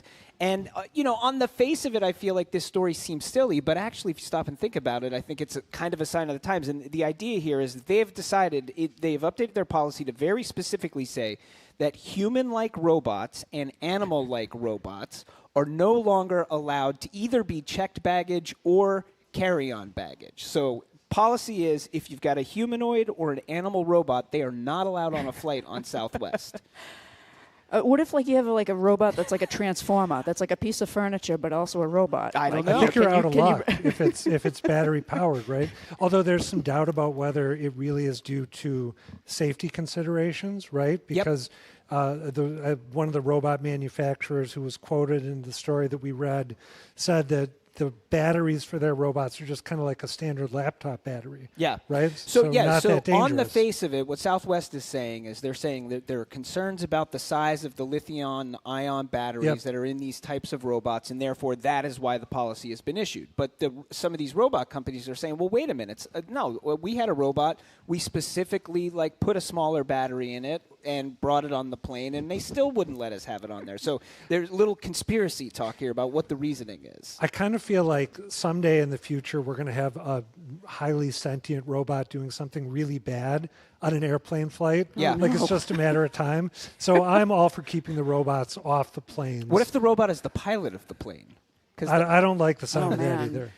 Really? But it's probably going to happen, right? You would think, right? Yep. I mean, you would think at some point. That's spooky. Yeah, totally. What are your thoughts on this, Emily? I mean, I looked at the video of the little robot, walking onto the plane and all the airline attendants waving to it. I mean, it looked like a little, a child going onto the plane. It looked pretty cute, and putting the seatbelt on and everything. I was like, oh my God. Yeah. On the one hand, again, it's sort of like you hear this story and you're like, that's kind of silly, but it's coming. The sort of people having robots with them, both as pets and as companions. I think it's actually coming. It's been long promised to a certain extent, but I think we're pretty close to there now. Well, and I think I remember reading that in Japan there are robots that provide medical care, right, for elderly people who don't have children to come visit them and don't have sufficient staffing in the hospitals where they are. So, as you say, it's coming. So I want to delay it as long as possible. And I don't think it's going to be good, but right. Well, Adam, you mentioned Japan, so we're going to stay kind of outside of the United States for this next one, and some holy deception in Rome, so to speak. So, bit of a scandalous story again that folks might have missed, but so apparently there is a calendar that for years has been sold in and around Vatican City. It's kind of like a tongue-in-cheek thing, but it's essentially a calendar of sexy priests.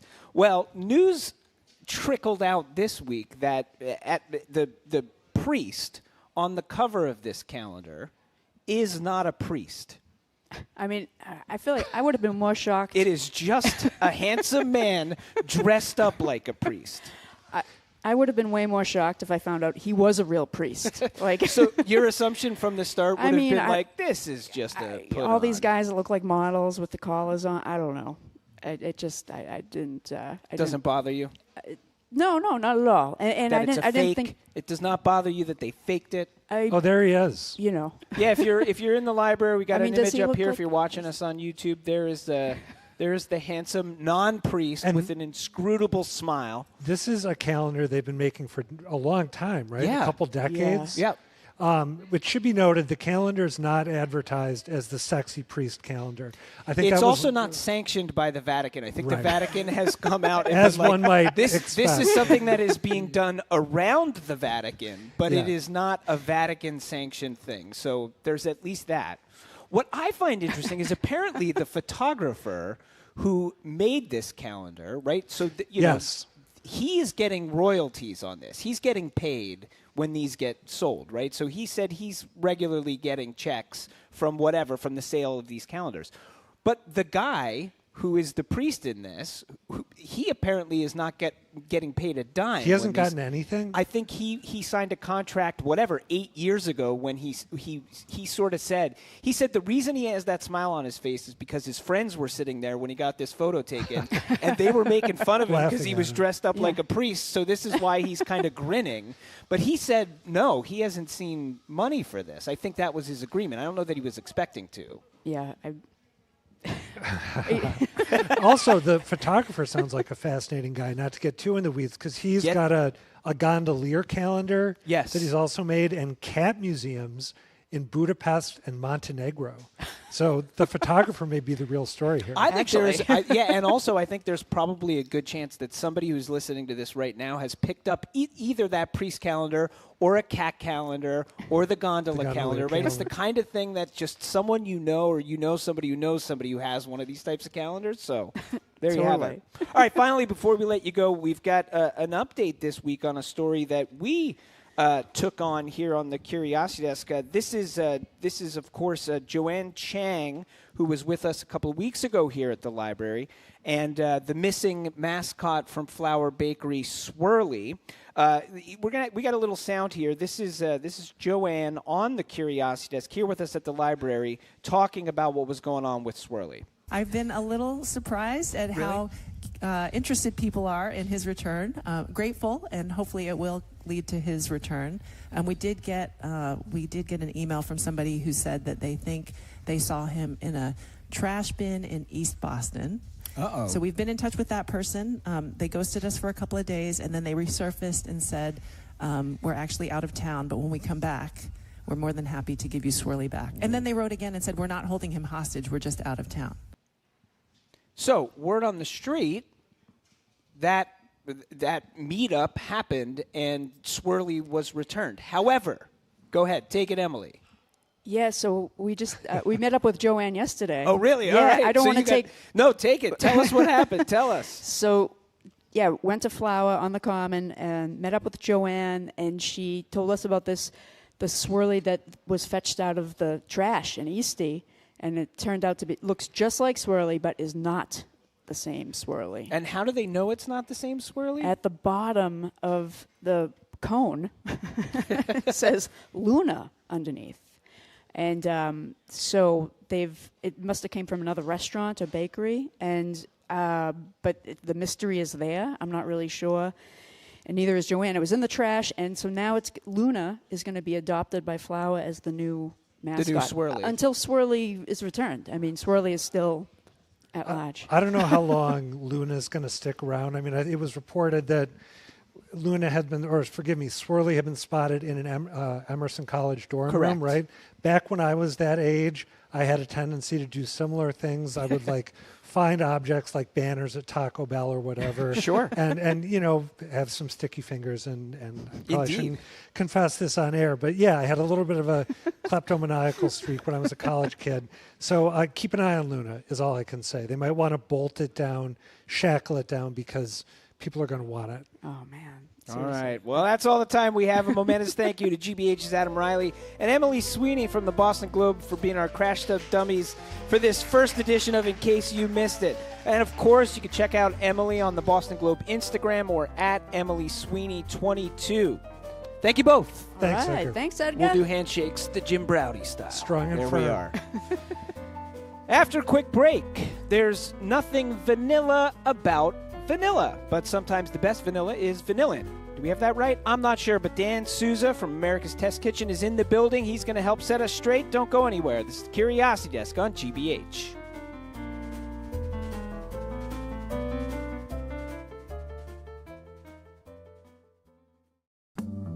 1972, 5 men were arrested at the Watergate complex. The story could have stopped there, but 2 reporters had greater instincts, including following one shadowy source's instruction. Just follow the money.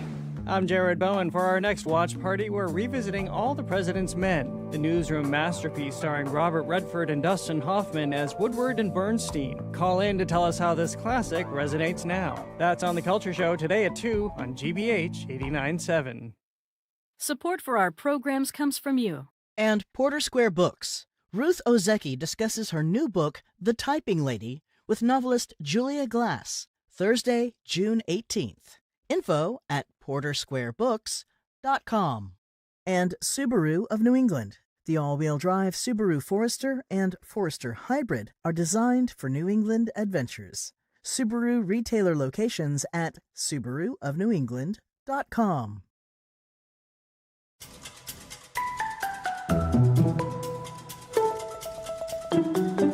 You are listening to the Curiosity Desk on GBH 89.7. I'm Edgar B. Herwick III. We're live at the Boston Public Library and streaming live at youtube.com/GBH News.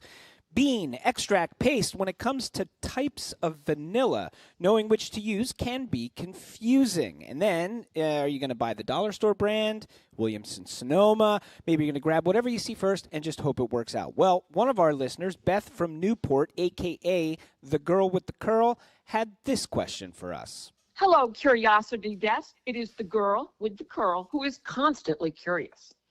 And my question surrounds vanilla. It is my favorite flavoring, and there are so many different formats, and I never know which one is best. Okay, well, Beth went on to ask just about every question you can imagine about vanilla. Thank you, Beth, for your question. And we have some answers, we hope. Joined with us today to help is the Chief Content Officer of America's Test Kitchen right here in Boston, Dan Souza, who I think might know a thing or two about this. Dan, welcome back to the Curiosity Desk. Thank you for having me. I'm so excited to be here. It is great to have you. All right, so vanilla. Let's start at the start. What is vanilla? That's a great question. So first off, I think vanilla has gotten such a weird kind of rap in our society where people will call things that are boring or bland vanilla. Yeah. And it's crazy to me because it is one of the most complicated, complex, fascinating flavors that we know out there in the world. So vanilla, where it really comes from is the vanilla bean. But it's a much bigger story than that. It comes from the vanilla orchid. And if anyone's tried to grow orchids in their house or keep them, they know this is a very fussy plant. Yeah. It's a vine that has a gorgeous flower to it. And there's really 2 types of vanilla orchids. And they're very, very fussy. So they're originally from Mexico, and in order to get a vanilla bean, they have to be pollinated during about a 6-hour window when the flower comes out. 6-hour window? Yes. It's that brief. Yes, it's that brief. And traditionally, it is pollinated by a type of bee that is native to Mexico that would just be the only thing that actually pollinates it. And that bee is on the edge of extinction. So now all vanilla beans are hand-pollinated across the world in any region that they are. So this is crazy. The whole story of vanilla is absolutely insane. And I will say, like right off the bat, the fact that we even have vanilla flavor at all is sort of a miracle. Yeah. Because of how many steps are involved in the process to actually make it. Unbelievable. Okay, so armed with that information, understanding that just the fact that we have vanilla at all sounds like we are pretty lucky and is a bit of a miracle. Let's get into the types of vanilla that we have and start to break down some of the stuff that our listener Beth was asking about. So vanilla extract. I think that's kind of what most people think about when they think about vanilla. What is that? And what is the distinguishing characteristic of that? Definitely. Okay, so it all starts from the vanilla bean. So what happens after that pollination, you have this green bean. It looks like a green bean. It has no flavor, no color. That has to mature for about 9 months. Then it gets picked, and it gets shocked. It gets sweated in this days-long process, and then it gets cured. So it's really about 9 months from the point of it being green on the vine to when you actually have the product. It can be even longer than that during the curing. So we start with vanilla beans, and then they can be processed in different ways. Okay. So vanilla extract, it is an extract of the vanilla flavor, and it is largely done with alcohol. So when you see pure vanilla extract, it is vanilla beans that have been extracted with that alcohol. And it's really, really complex and wonderful. So there's probably about 500 flavor compounds in a vanilla bean, and the extract pulls all that in. So it's a pretty inexpensive way to have access to that really pure flavor. Why alcohol? Alcohol is an amazing extraction. It's sort of an incredible solvent. It picks up flavors that kind of fats would pick up, that waters would pick up. It's really, really good. It's why we have a lot of liquors and things that have tons of flavor to them. It just grabs on and pulls those flavor compounds into it. So that's pure vanilla extract. Okay, pure vanilla extract. Pure, and you'll see pure on there, and it is actually derived from there. But it's probably about 35% alcohol. Yeah. But it's really, really complex and interesting. There's also imitation vanilla extract. Yes. Which has one aroma compound. So we're talking about 500 for the pure stuff, and there's only one in the imitation, and it is vanillin. So vanillin, which is spelled like vanilla, is the primary compound that we associate with vanilla flavor. Okay, so that it's the thing we taste the most, kind of? Yes. Or the thing we smell the most? Exactly. So what ends up happening is the pure has this incredible nuance and range to it versus imitation, which just pulls as much of that vanillin as possible into the mix. So it would seem like the pure is good and the imitation is bad, right? Yeah. But it actually is more dependent on application.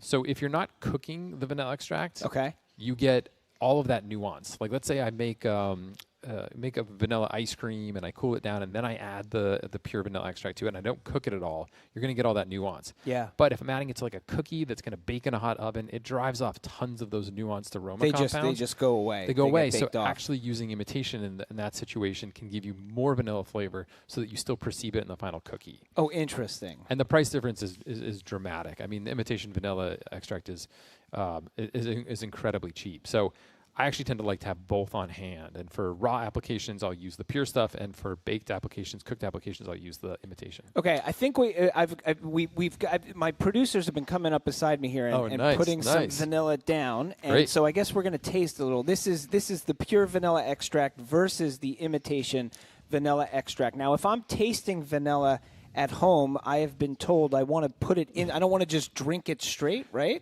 I want to put it in something in theory. Yeah, so they both have alcohol in them, so they're both going to be pretty boozy. So so wait, apparently now I'm being told the vanilla is already in the milk. So we have, so folks can't see here at the library, or you're not watching us on YouTube, listening at home here. We have 2 glasses of milk in front of us, one which has pure vanilla extract and one which has imitation vanilla extract. All right, so this is essentially a double-blind tasting because we don't know. We don't know which one's what's going which. on here. Yeah. And the person might know. So maybe it's a blind taste test. But why don't you give a shot and see what you think? All right. So I don't know. I don't know which is smell which. And then taste. This is like I would I'm absolutely doing wine here. So much of this is about aroma. So I would definitely give it a smell first. I like wafting it like that. Yeah. It smells milky and a little vanilla-y. Let's have a taste. Oh yeah, that tastes good. It tastes like vanilla milk. Okay. All right. So pretty strong flavor? Yeah, I mean, medium strong, I would say. Medium strong. All right, now I'm going to taste the second one here. I can smell them just sitting next to them. This one, okay, this is going to sound weird, but this one feels like it has more low notes. Okay, interesting. I oftentimes think in terms of like pitch when I'm thinking of flavor, like that's tonal amazing. pitch. I love that. That is a real thing. Yeah. Oh, it is? Yeah, Hey. absolutely. You know, you can associate it with music and colors and stuff like that. But so the second one has more low pitch. Yeah, it feels like it's a little bit like more bass notes in that second one than in this one, which feels like it's got a little bit more. It's like this is like a tenor. This is like a baritone. Okay, awesome. Well, someone's got to have a reveal for Do us. we know which is which have. here? Producers are typing it in. My computer is. Which one's which? This is so the imitation is the one that I thought had more bass notes. More bass notes. That's interesting. So maybe I think the vanilla flavor. It's the vanillin is a lower note in my. I think that might register. be it. And in the first one, you're getting those 499 other flavor compounds, so that are making it feel higher and maybe a little bit more complex in that way. That's a great taste test. We love doing taste tests at America's Test Kitchen, and when we choose our winning, pure and imitation, we go through a ton of blind taste tests to sort of figure it out. It's really the only way to do it. So let's talk about other ways that one might be able to get vanilla. Things like a powder or a syrup. I mean, these things are out there on the market. And what might you seek one of those out for, and does it make a difference in terms of like the flavor and or what you might be using it for? Yeah, it's a great question. So obviously the extracts are, last indefinitely, wonderful to have on hand, really easy to incorporate. So I highly recommend those. There is vanilla paste, which has real vanilla bean in it, so it has like the nice little seeds in there. Yeah. Which we love that contribution to the appearance of like an ice cream or a pudding or something. So, but it also has some sugar in there. If you tasted vanilla paste straight, it tastes really good because it's got sugar and some other elements to it. It's going to be a little less pure and a little less intense, so you're going to need to use more of it. I think it's a good product. I wouldn't necessarily, have it over the extract, but it's a nice way to get some of those the seeds and the appearance in there without going for full splurge to get the beans themselves. We're talking with Dan Souza from America's Test Kitchen about vanilla, thanks to a listener question from Beth in Newport. What about like all the different price points and getting it at a fancy place versus getting it at a dollar store? I mean, you know what I mean? Grocery store, dollar store, Marshalls, high-end food places. You see vanilla in all these places. Does it make a difference? You do. So I think you're going to want to look at brand, and you're generally going to get what you pay for. So vanilla is a really expensive product because we've talked about how long it takes. How labor-intensive it is. So if you're buying vanilla beans, you're gonna spend some real money. What you're looking for there is that they are moist and flexible. They're really, really fresh. It's sort of a fresh product in that way, and they dry out over time. So that's what I'd be going for. But you can definitely buy imitation vanilla. Is going to be inexpensive no matter where you're buying it. There's a couple other products that you'll see out there. There's ground vanilla, which is a brown. It almost looks like coffee grinds, and it's the whole bean that is dried and ground up. So it has full complexity, tons of flavor. It's expensive, but not as expensive as fresh beans. And then there's something called vanilla powder, which is a white powder. It looks a little bit more like confectioner's sugar. And that it has some vanilla flavor to it and extract in there, but also sugar and dextrose and other things like that. And that's going to be a lot milder, but definitely a nice product still. It's just not going to be as intense. So a really, really interesting fact I have to share with you is... Do it. So the appetite for vanilla in the world is massive. And the amount that we can actually make that is natural, pure vanilla only serves about 1% of the demand. Oh, wild. So 99% of the demand is met by artificial vanilla flavor. And the reason here is this is used in everything, right? So you use it in candles, it's in perfumes, it's in air fresheners for your car. It's in all of these food products. It's so beloved. So getting the natural stuff is super, super special, and you kind of need to treat it that way. Yeah. The other thing is we've gotten I wish there were another sample of just pure milk here. Yeah. The interesting thing that has happened, especially in Western culture and especially in the U.S., is the association between vanilla and sweetness and like ice cream and stuff like that is so strong that you can give someone sweet cream ice cream that has no flavoring in it and ask them about the vanilla flavor, and they will have an opinion about the vanilla flavor. Because they think they're tasting it. Because it is so strongly associated now. Fascinating. But yeah, the appetite for vanilla is so massive. Excellent. Really quick before we let you go, Dan, you got a brand new show on Netflix. I do. How's it going? So tell us a little bit about it quickly, and how's it been so far? It's been fabulous. So it's called I Changed My Mind with Dan Souza. It's up on Netflix. There's a new episode every other week. And essentially I bring celebrity guests onto the show, and I find out a food that they dislike, so an aversion. And then throughout our conversation, I have 3 attempts at trying to change their mind about that food. So we learn about some of the science behind it, some of the personal stories of why they don't like it. But we've had some amazing folks on. Jose Andres went up this week, Brooke Shields, Valerie Bertinelli.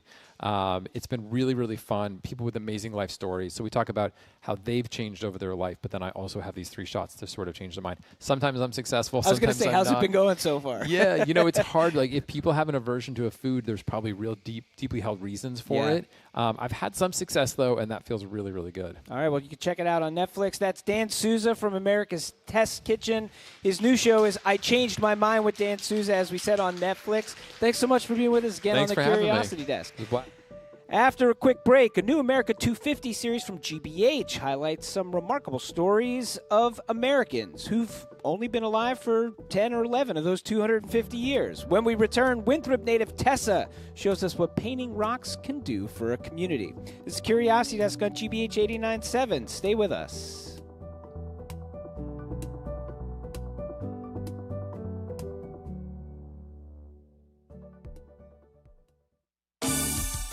A film festival is putting the concept of cinema without borders to the test as residents of Nogales, Mexico and Nogales, Arizona watch films together from both sides of the border wall. Our kind of metaphorical goal is to erase the border through the power of film.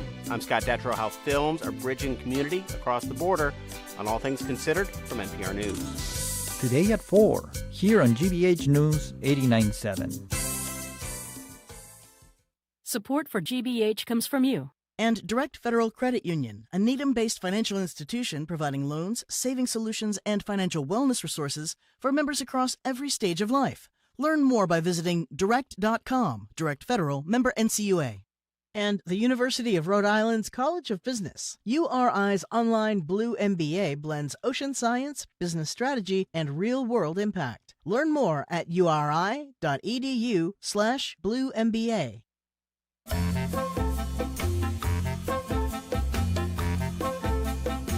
You are listening to the Curiosity Desk on GBH. I'm Edgar B. Herwick III. We're live at the Boston Public Library and streaming live at YouTube.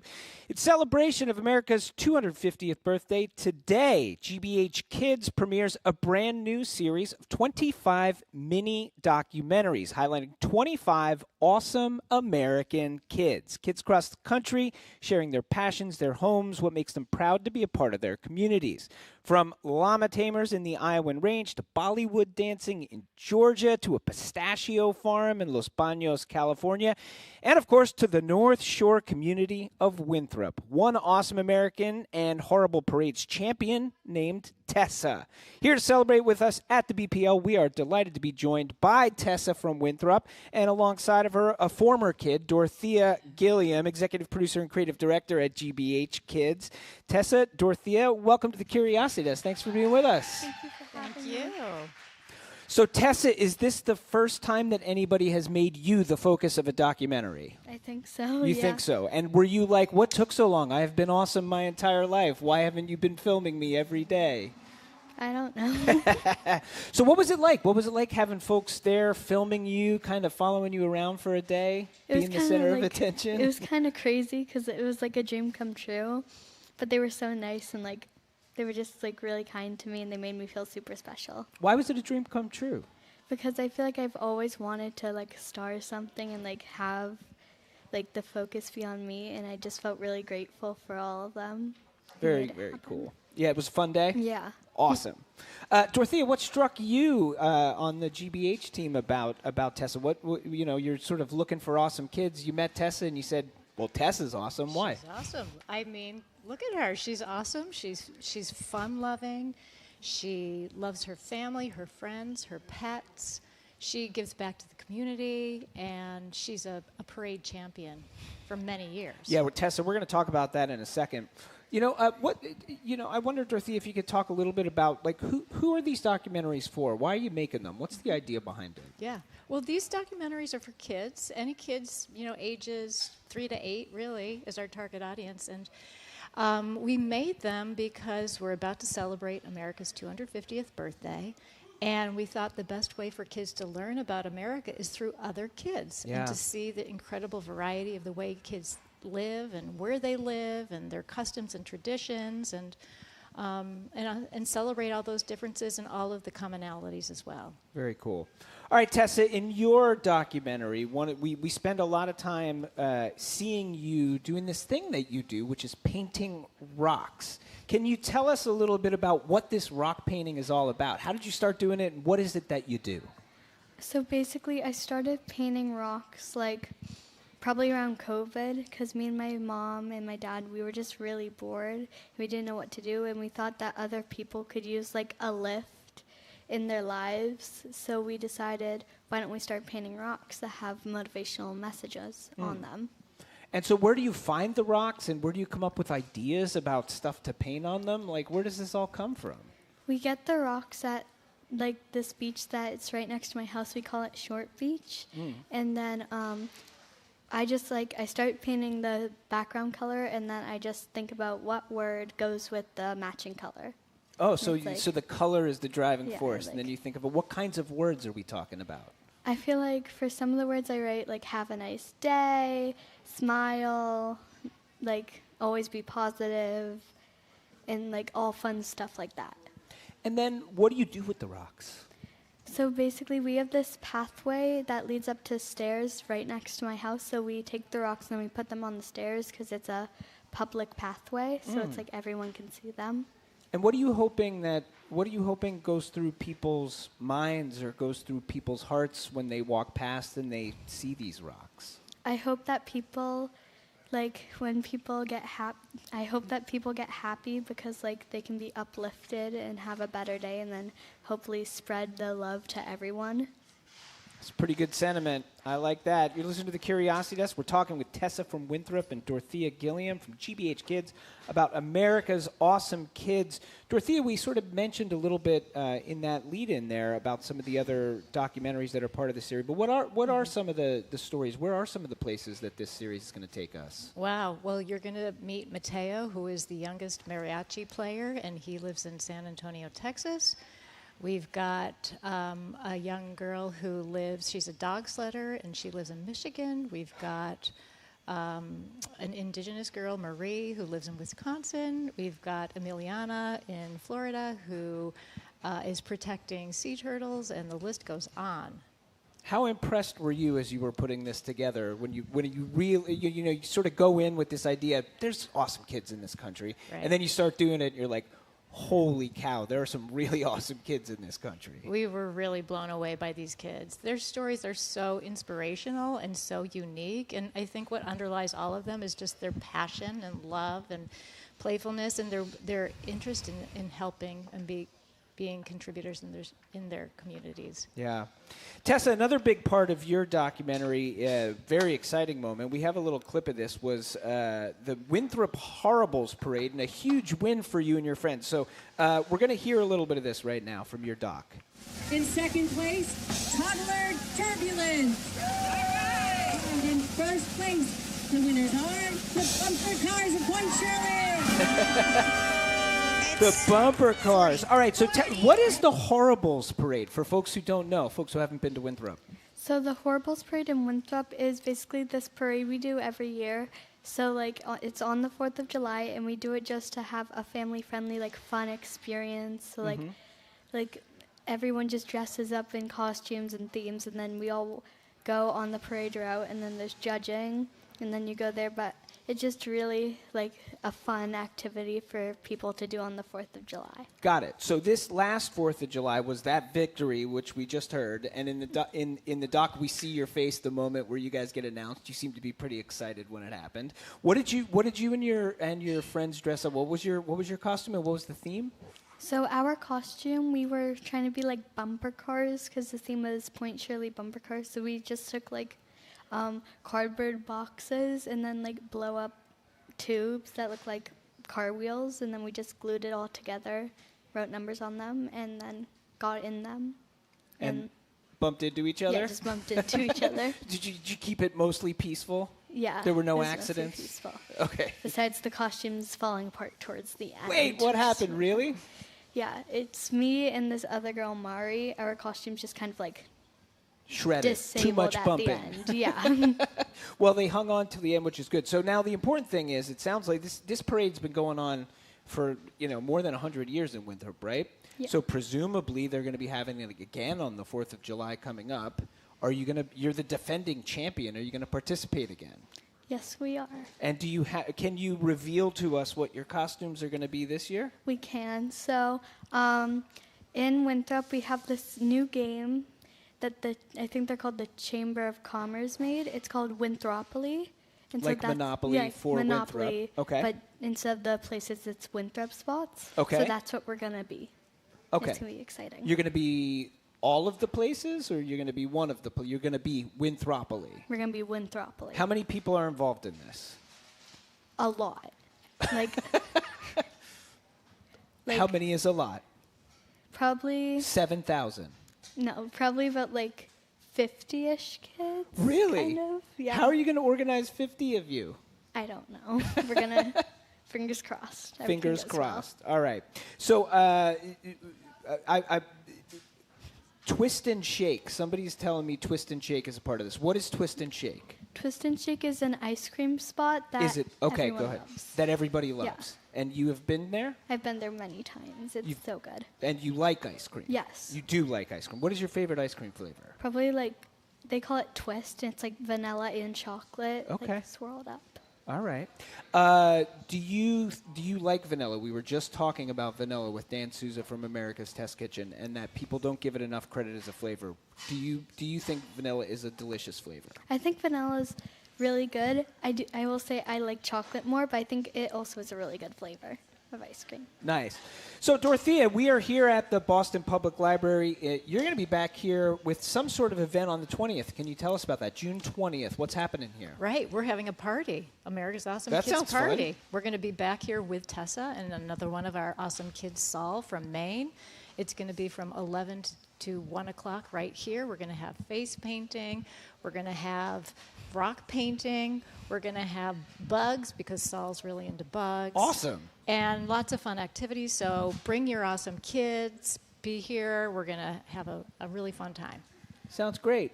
Any final thoughts for us, Tessa, as you take yet another moment in the spotlight? What should people be thinking about as they go into the weekend?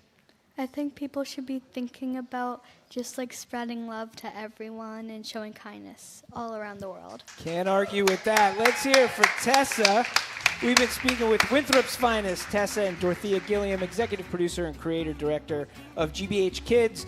America's Awesome Kids, today on GBH, streaming for free on the PBS Kids video app, pbskids.org, and on America's Awesome Kids YouTube channel, so check it out. And again, there's that event here, June 20th, 11 a.m. Tessa, Dorothea, thanks again for being with us. Thank you. And that about does it for us. For now, the Curiosity Desk is produced by Aiden Connolly, Rachel Armani, Olivia Corcio, Hannah Loss, and Nicole Garcia. Our engineer is John the Claw Parker. Special thanks to the folks here at the Boston Public Library, the folks over at the Lennox and the Newsfeed Cafe. We'll be back here Monday. If you can't wait that long, check out our podcast. Till next time, I'm Edgar B. Herwick III. Stay curious out there.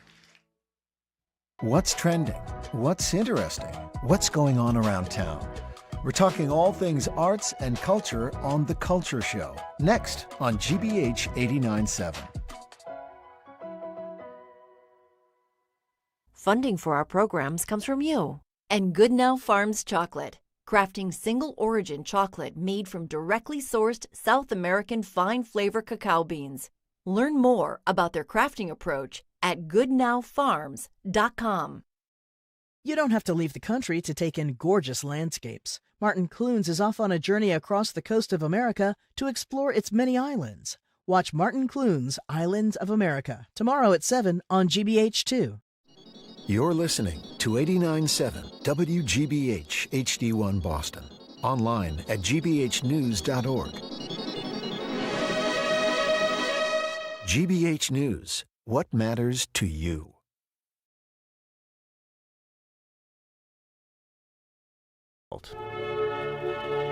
Welcome to Memorial Day weekend. Many communities across the Commonwealth are holding parades on Monday, including Andover, Lexington, Brockton, and Natick. And the annual Flag Garden is back on Boston Common. 37,000 miniature flags are planted to represent each fallen service member from the state. This week, Boston Mayor Michelle Wu announced the schedule for this year's Open Streets Series, which transforms roadways into pedestrian-only public spaces during the summer and fall. Events will be held in JP in August, Mattapan in September, and Alston-Brighton in October. And for the first time, Roslindale will be part of the series, also in October.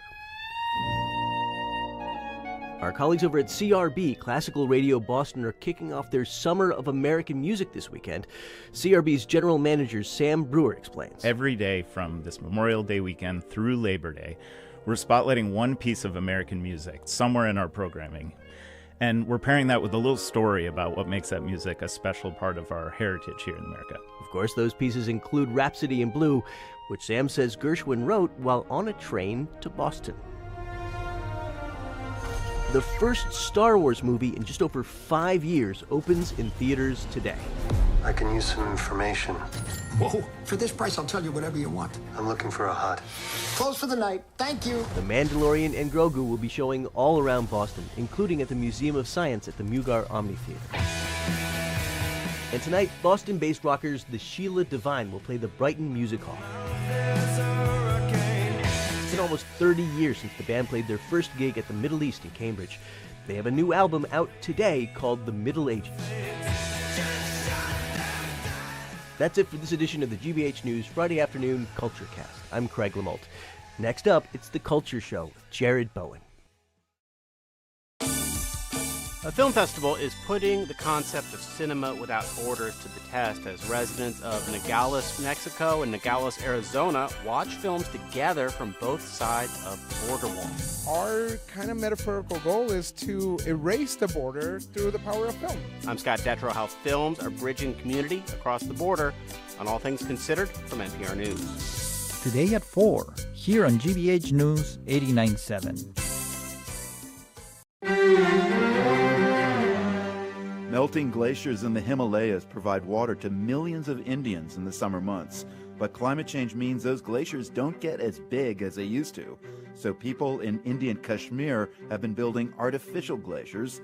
They've been so successful that mountain communities worldwide are also trying them out. Hear that story and more global news next time on The World. This afternoon at 3, here on GBH News 89.7.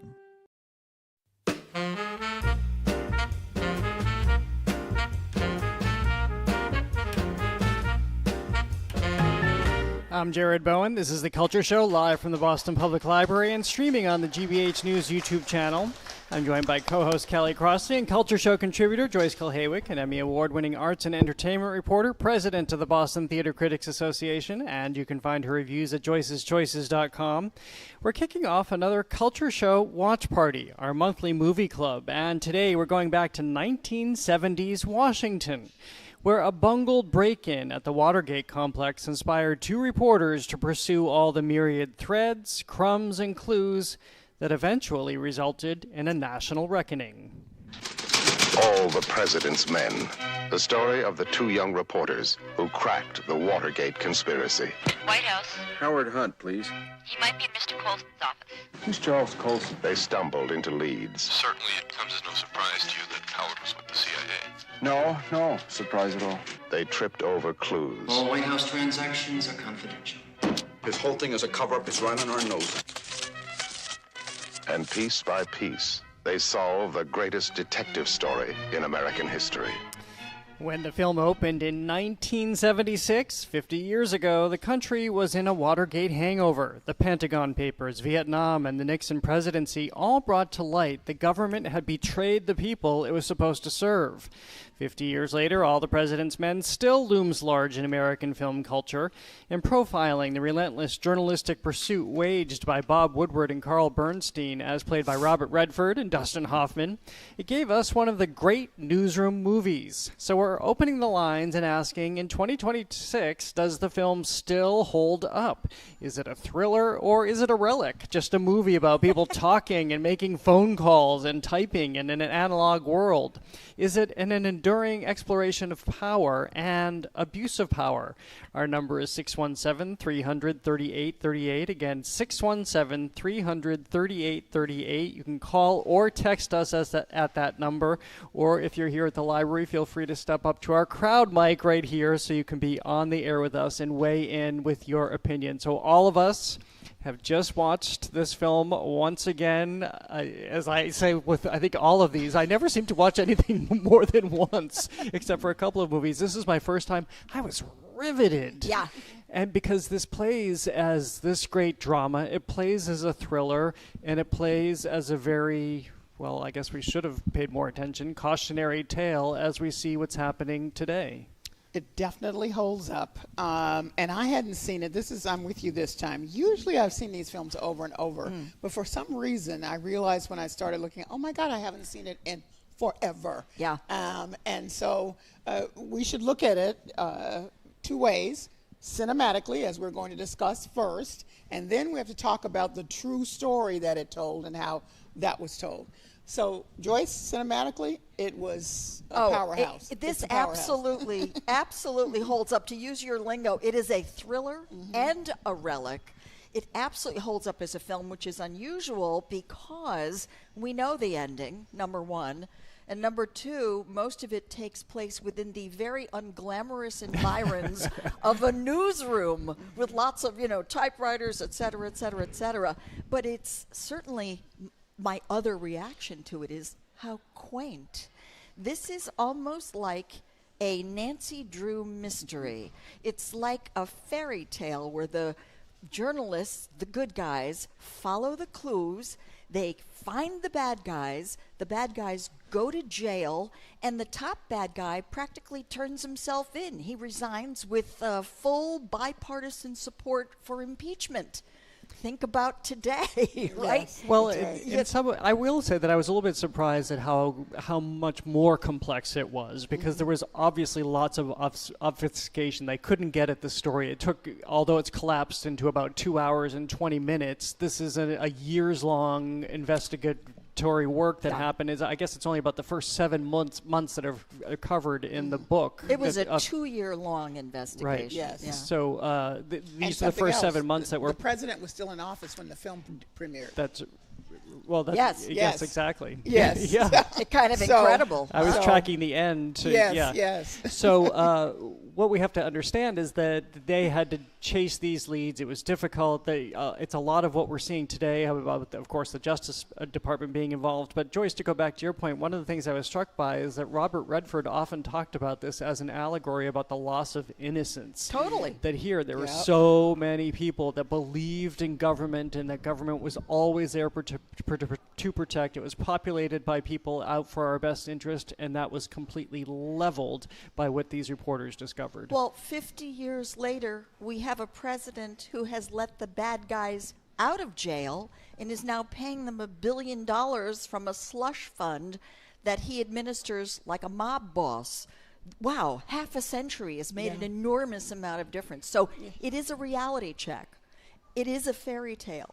But it really did happen that way, and it certainly isn't happening that way now. We have to look at that.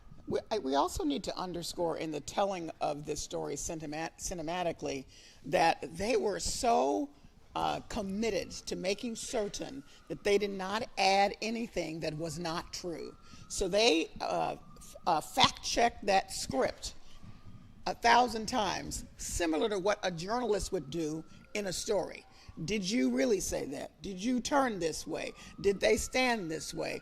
To the point that a certain number of remembrances are just fascinating to me. Like some of the reporters said in the shots of Jason Robards playing Ben Bradley, they hadn't noticed, even though it was a habit of his, that when he walked through the newsroom, he would tap the desk. And after they saw it in the movie, they realized he did it all the time. But that's how carefully they wanted to portray these real-life characters and make sure they got even the smallest detail correctly. I'm so glad you mentioned that, because when I noticed that detail yesterday. Robards is walking out. He finally decides the boys have got the story. He walks out, the camera trails him, and he knocks the desk, boom, boom, like this. And I thought, and I didn't realize it was a distinctive characteristic.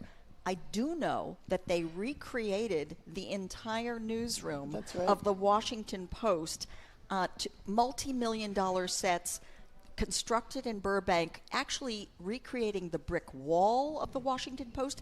They took all the papers off the desks. They put things up on the bulletin boards that reporters actually had there.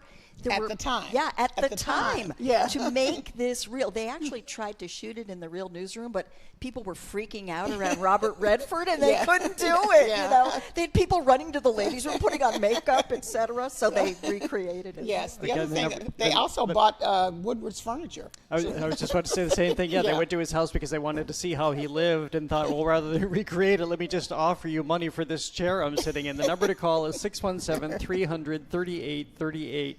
617-300-3838. And I think this is also an extraordinary story because of the people being brought into this, that you have essentially at that level a cub reporter in Woodward at the time who'd only been there for about 9 months. Bernstein, as played by Hoffman, 16 years, but never made it to the big stage. These are guys at the Metro desk who see something untoward happening, and then we have clips that reflect this, that they have to go off and fend off the national editors who are coming in. But this is what it's like as they're trying to get their feet on the ground. Here's clip number 3. We have so many that we chose. We actually numbered them for this show. But this is Bob Woodward's initial attempts to track down Howard Hunt. He turns to his superior to ask about a name associated with Howard Hunt. Harry? Who's Charles Colson? Who's Charles Colson? Sit down. You know, I'm glad you asked me that question. The reason I'm glad you asked me is because if you had asked Simons or Bradley, they would have said, you know, we're going to have to fire this schmuck at once because he's so dumb. Oh, who is Charles Colson? The most powerful man in the United States is President Nixon. You've heard of him. Charles Colson is special counsel to the president. There's a cartoon on his wall. Caption reads, when you got him by the balls, our hearts and minds will follow. Now, this is a script by William Goldman, for which he won the Oscar. Yeah. And there's a debate about how much of his actual script survived at the end of the day. Not after a lot. Robert Redford got his hands on it. It wanted the accuracy that you were talking about, Callie, and not make this into a comedy, which is to some degree what this initially started as. Let's make this a hilarious, bungling attempt by burglars at the Watergate. He said, no, this is serious all the way through. But because of that, we see this character arc where you have a reporter who is so hungry to get into a story that he not only has to get into that story with his own on the ground learning, but he's also somebody who has to fend off everybody who wants to take it away from him. It's important to note that at that time, the Washington Post editorial group was legendary. These were titans in the journalism business, and all kinds of stories were going around about them. So Harry Rosenfeld was the actual editor who had this little exchange with then wet behind the ears Bob Woodward. He was played by Jack Warden, and apparently he is normally so funny and witty that they had to ratchet it back because nobody would no one would believe it. Believe that he was that funny and witty normally, just as a spontaneous thing. But these were hard-edged guys who were all into what we know as gumshoe reporting. So they didn't take any guff, and they wanted to make sure that anything that went out was correct. And here were these two guys that one of them was almost about to be fired, Charles Bernstein, and the other one 9 months. And they stumble across something that now people are beginning to realize is really huge. I just there's a clip in here that I think is very interesting because at this point they want to take it away from them because they're nobodies. So this is the clip in number 5, and this is Harry Rosenfeld defending Bob Woodward and Carl Bernstein's right to stay on the Watergate story against the Washington Post executive editor Ben Bradley. Harry, this isn't a police story anymore. This is national. We need a top political writer on it. I don't want it. They're all over the goddamn map covering the primaries. Besides, this guy has busted his ass. He's been on this paper for only 9 months. What's the matter with you? He's a humper. Well, what's he been writing about? Rat in restaurants? He's had no experience. You got a few of them closed, did he? Minor incidents, small government agencies. Have Mr. Moffat come in here, please, and see if Mr. Bradley's free. I want Ben to hear this. Sure, Moffat will want the story for the national desk now that we built it into something. Even Bernstein's busting his ass. I read that cockamamie memorandum he wrote on the break-in. All right, so some of it was bull. What is the matter with you? You told me yourself you're going to fire him last month. He wants on the story bad. They both do. He knows a lot of people. Howard, they're hungry. You remember when you were hungry? Yeah, a correction. I said that was executive editor Ben Bradley. That was actually Howard Simons. Yeah. And Howard ended up, after 13 years on the Post, as a legendary editor, as Neiman curator here at Harvard. And, I mean, he really was no nonsense. And you know who else was no nonsense about this? Robert Redford. And we cannot stress enough the impact, and I'm calling it the Redford effect, on this movie. Robert Redford obviously is a very glamorous movie star, and he was straddling that tension between like the old movie star system that was breaking down and the American New Wave that was focusing on more political stories, anti-heroes, and he kind of could do both. he was a glamorous-looking guy, but he had a real social conscience and was very interested in being taken seriously beyond, all of his glamour boy roles, and was really smart, bought this script before it was anything, and insisted that the focus stay on the journalism and the investigation and not shoot off into these other directions that Goldman might have wanted to take it to show their personalities or whatever. And that would have been very easy for Redford to succumb to. But, I mean, this was a very unglamorous but thrilling story, and he had an awful lot to do with keeping it on that track. To underscore that even more, Joyce, he had just finished The Way We Were. Yep. So he was at the height of being a matinee doll, if he wanted to be. And he fiddled with that script, too, to beef up his own part. Yeah. And to then do a turn to this. He bought the book before it was published and got the rights. As soon as, I think after the book was published, he got the rights right away because he was very interested in this and didn't know what it would turn out to be. And he had a lot to do with the casting. That is correct. Jason Robards, who was an idol of Robert Redford's. In fact, he and Redford had co-starred a long time before when Redford was an unknown, and Redford never forgot that. He revered Jason Robards, and when it came time to playing this incredibly monumental, substantial editor-in-chief with gravitas and that gravelly voice, Robards was the guy. And Robards, it was sort of a mutual admiration society. He kind of sized up the acting styles of both Hoffman and Redford.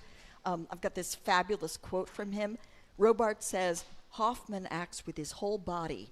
Redford acts with his fingertips." Interesting. That is true. that is interesting. True. And it leads to the tension between them and helps propel this film forward. And we should mention it had 8 Oscar nominations, and 1 did go to, as mentioned, William Goldman, but also Jason Robards for Best Supporting Actor. Let's go to our callers, by the way, and we'll, again, our number to call or text us, or if you're here at the library, you can come up to our mic. Our number is 617-300-3838. Again, 617-300-3838. Let's go to Aiden calling from Westwood. Hi, Aiden. Hello. Great to talk to you. Great to have you on the air with us. Yes. My one note is that this movie has a lot of perceived accuracy, and it is mostly accurate. One note I love to talk about is all the trash in the trash cans was actually from the Washington Post offices. Yep. That's right, yeah. But I worry that the sort of superficial accuracy gives away some sense of mistruth that comes from the movie. Like I don't have the book in front of me, unfortunately, but one difference between the movie and real life is that the White House, at least at the start, wasn't particularly worried about Woodward and Bernstein. I think that's accurately portrayed. Sort of like there's a thriller element where like Washington is lurking behind every corner. I've actually listened to the Watergate tapes, and they think they had it made for the first couple of months. Well, that definitely, if you watch it again, I think you'll notice, and I think it's a playbook we see now very much executed today, where they realized that they thought they could bat this away pretty easily. They thought they could do that through intimidation. They thought they could do that through just dismissing these 2 cub reporters as people who didn't actually have this experience. And they thought they had covered their tracks well enough that it would be way too difficult for them to find the evidence to ultimately lead to Nixon. So some of that, of course, again, we're collapsing this all into 2 hours and 20 minutes, but some of that does come through. I was struck by that because there are definitely efforts against the media that we see in play today. I think maybe what's really interesting is that the early tips that they get that they can't even pull together are just offered up by people, and it doesn't make sense to the reporters. They don't know. They're like, what are you talking about? Exactly. So, Joyce, I think the clip that you pointed to. Exactly. I think we want to show. Do we have that clip? Yes, we do have that clip. Let me just find the number. I think we should play that clip because it's really the playbook for how a lot of this investigation unfolds. Yeah, it's number 7 on our clip sheet. And here's Bob Woodward sharing his findings about writer Howard Hunt's CIA connection with the newsroom editors after a suspicious conversation with the White House press office. According to White House personnel, Hunt definitely worked there as a consultant for Colson. That's Charles Colson, the prison special counsel. Did you call the White House press office? I went over there. I talked to them. They said Hunt hadn't worked there for 3 months. Then a PR guy said this weird thing to me. He said, I'm convinced that neither Mr. Colson or anyone else at the White House had any knowledge of or participation in this deplorable incident at the Democratic National Committee? Isn't that what you expect them to say? Absolutely. So? I never asked about Watergate. I simply asked what were Hunt's duties at the White House. They volunteered he was innocent when nobody asked if he was guilty.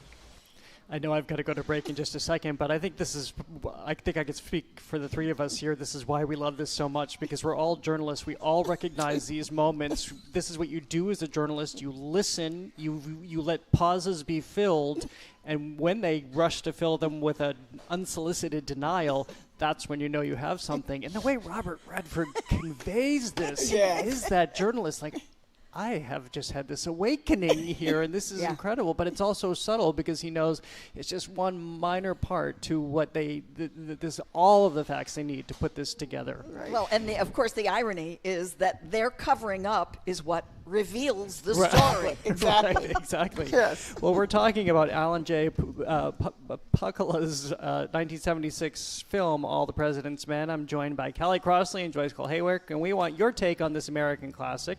Does it still resonate? Does it feel urgent, outdated, or maybe more unsettling now? Call or text us at 617-300-3838. The conversation continues on The Culture Show. Stay with us. The Culture Show is made possible in part by a generous contribution from the Fiducia Fund, proud to support this station's arts and culture programming.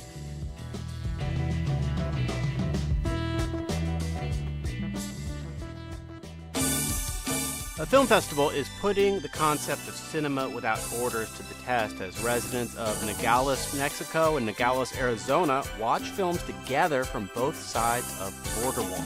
Our kind of metaphorical goal is to erase the border through the power of film. I'm Scott Detrow. How films are bridging community across the border on All Things Considered from NPR News. Today at 4, here on GBH News 89.7. Funding for our programs comes from you and Dover Rug and Home. Rugs and carpeting for today's lifestyle with in-home rug trial and design consultation. Dover Rug in Natick, Boston, Burlington, and online at doverrug.com. Dover Rug, rugs and the people who know them. And 360 Public Relations. For 25 years, committed to helping brands connect and grow through culturally relevant storytelling, thought leadership, influencer marketing, and more. Learn more at 360pr.plus. And the Cape Cod Foundation, committed to building resources to support community life on Cape Cod, including environmental conservation, arts and culture, and community development. Learn more at capecodfoundation.org. Local isn't just where you live. It's your friends, your teams, your culture. Local means you. Trusted local news. GBH 89.7. GBHnews.org. And streaming on the GBH app.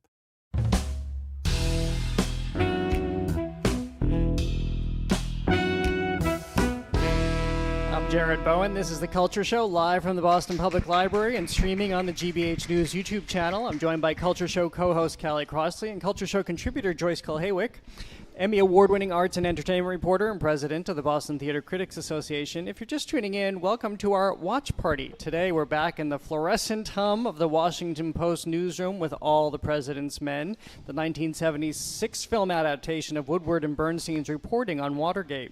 They were the very definition of dogged reporters, building the story from the ground up, digging through phone books, following the money, and employing psychology to get sources to talk. What starts as a break-in at Democratic National Committee headquarters becomes something far larger, a cover-up that stretches all the way into the Nixon White House. When the film opened in 1976, audiences already knew how Watergate ended, but they were still living in its aftermath. A government exposed, a presidency disgraced, and a country suspicious of the institutions that were supposed to hold it together. So we want to hear from you. 50 years on, does All the President's Men still hold up? Our number is 617-300-3838. Again, 617-300-3838. Does it play differently now after years of fake news attacks on the press and competing versions of reality? Again, call or text us at 617-300-3838.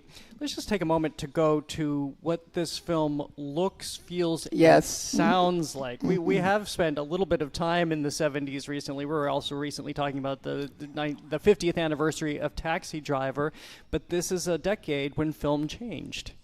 Well, one of the things that the director did so brilliantly, and I will use the words of Jane Alexander, who played a very small part, but a pivotal one. She played the role of the bookkeeper, who really had all the goods, but she had managed to avoid everything until Carl Bernstein arrives at her house and then talks his way in.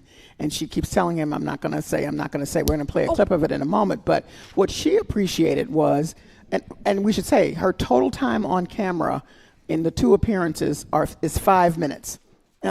So she said the way that he framed me, it was a hot day, and it was meant to reflect that in Washington, in shadow, standing behind the door while Carl was trying to get in, was masterful. Yep. So it gave you that mystery. It also showed you her fear. She said, I'm not going to talk about it. That was her first, I'm not going to talk about it.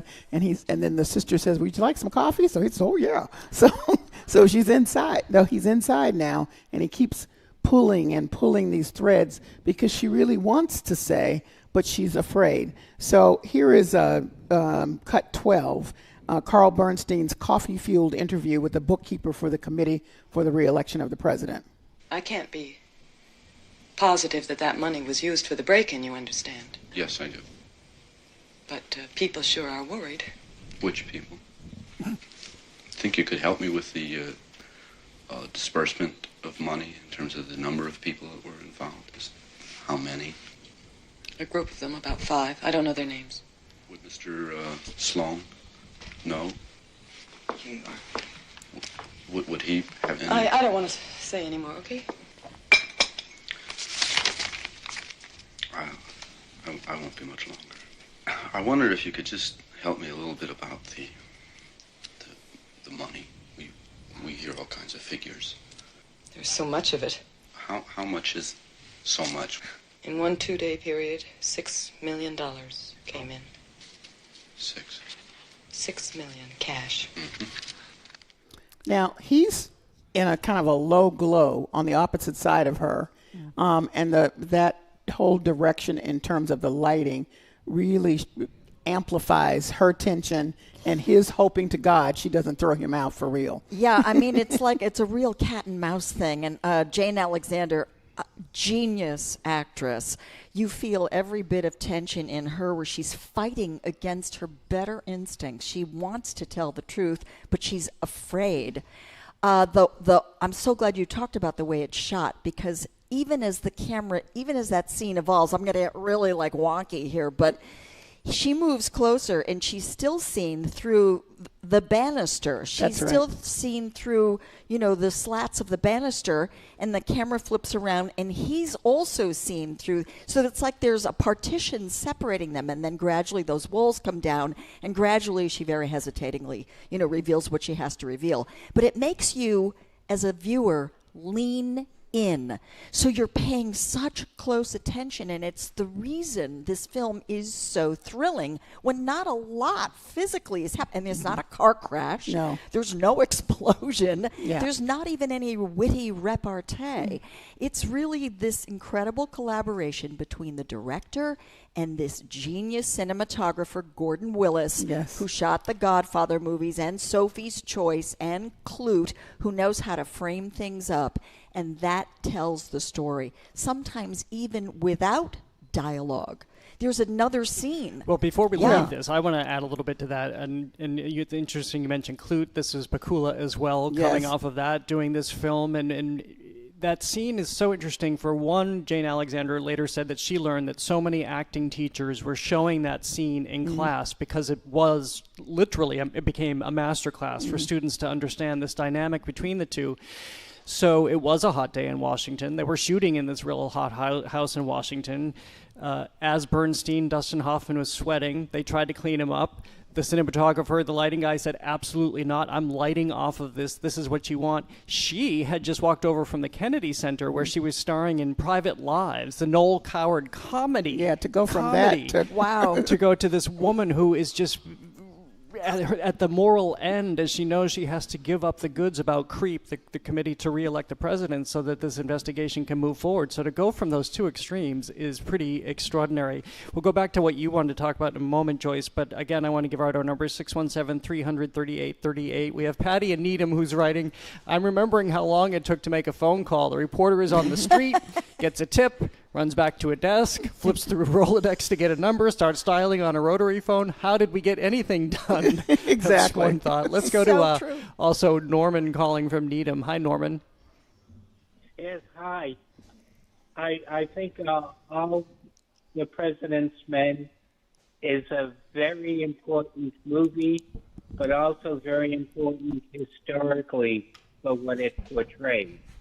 And I think we've been very fortunate in that the three principles have been alive so long, and the events are so important in American history that there's been several versions of anniversary panel discussions with the three of them talking about the story behind the story.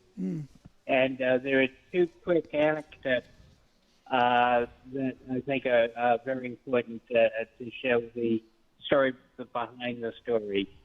One of which is a movie that Redford did before this, was The Candidate, in which he portrayed a political candidate. And as part of that, he was on the press bus going around, with real press. And so he was hearing about Watergate at the very beginning, and I think got interested at the start of that even before the book was written. Also, in one of the panel discussions, it was said that Ben Bradley enjoyed his portrayal by Jason Robards so much that after the movie came out, Bradley started to act not the way that he acted in real life before that, but doing an impression of Jason Robards doing Ben Bradley.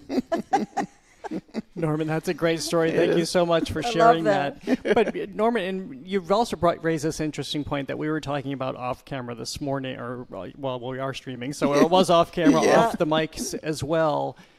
This is All the President's Men. There was a very extraordinary woman who was involved with all of this, and of course that would be Katharine Graham, who was the publisher of the Washington Post. You don't see Katharine Graham ever depicted in this film, which she later came to regret. She first, like everybody who didn't know how it was going to turn out, didn't necessarily want a part of it, then regretted that later.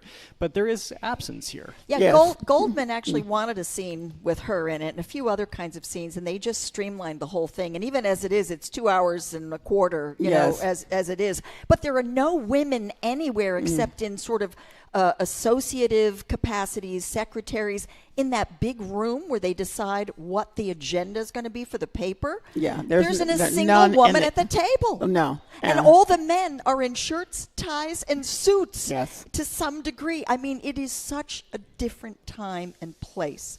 It's a real masculine vibe. And whatever information they're getting from women, it's kind of like... it's like, oh, did he tell you that because he wants to sleep with you? Well, you know, that was one line in the film, which kind of shocked me. There are actually two instances where they get information from their female colleagues, and both of them have to do with their personal lives. Yeah, absolutely. So one of them who had formerly was engaged to somebody from the committee to re-elect the president, and they essentially said, "Oh, could you talk to him again?" She's like, "I broke up the engagement." Yeah. And in the end, I thought it was a very powerful scene because she was trying to be in service of the story. She went back to talk to him to get the information they needed to go to the next step. And there's this really poignant scene where Woodward just looks over to her because she just puts the list on his desk and there's no conversation. And we know what it cost her to have to go back to the guy that she just broke up with to do that.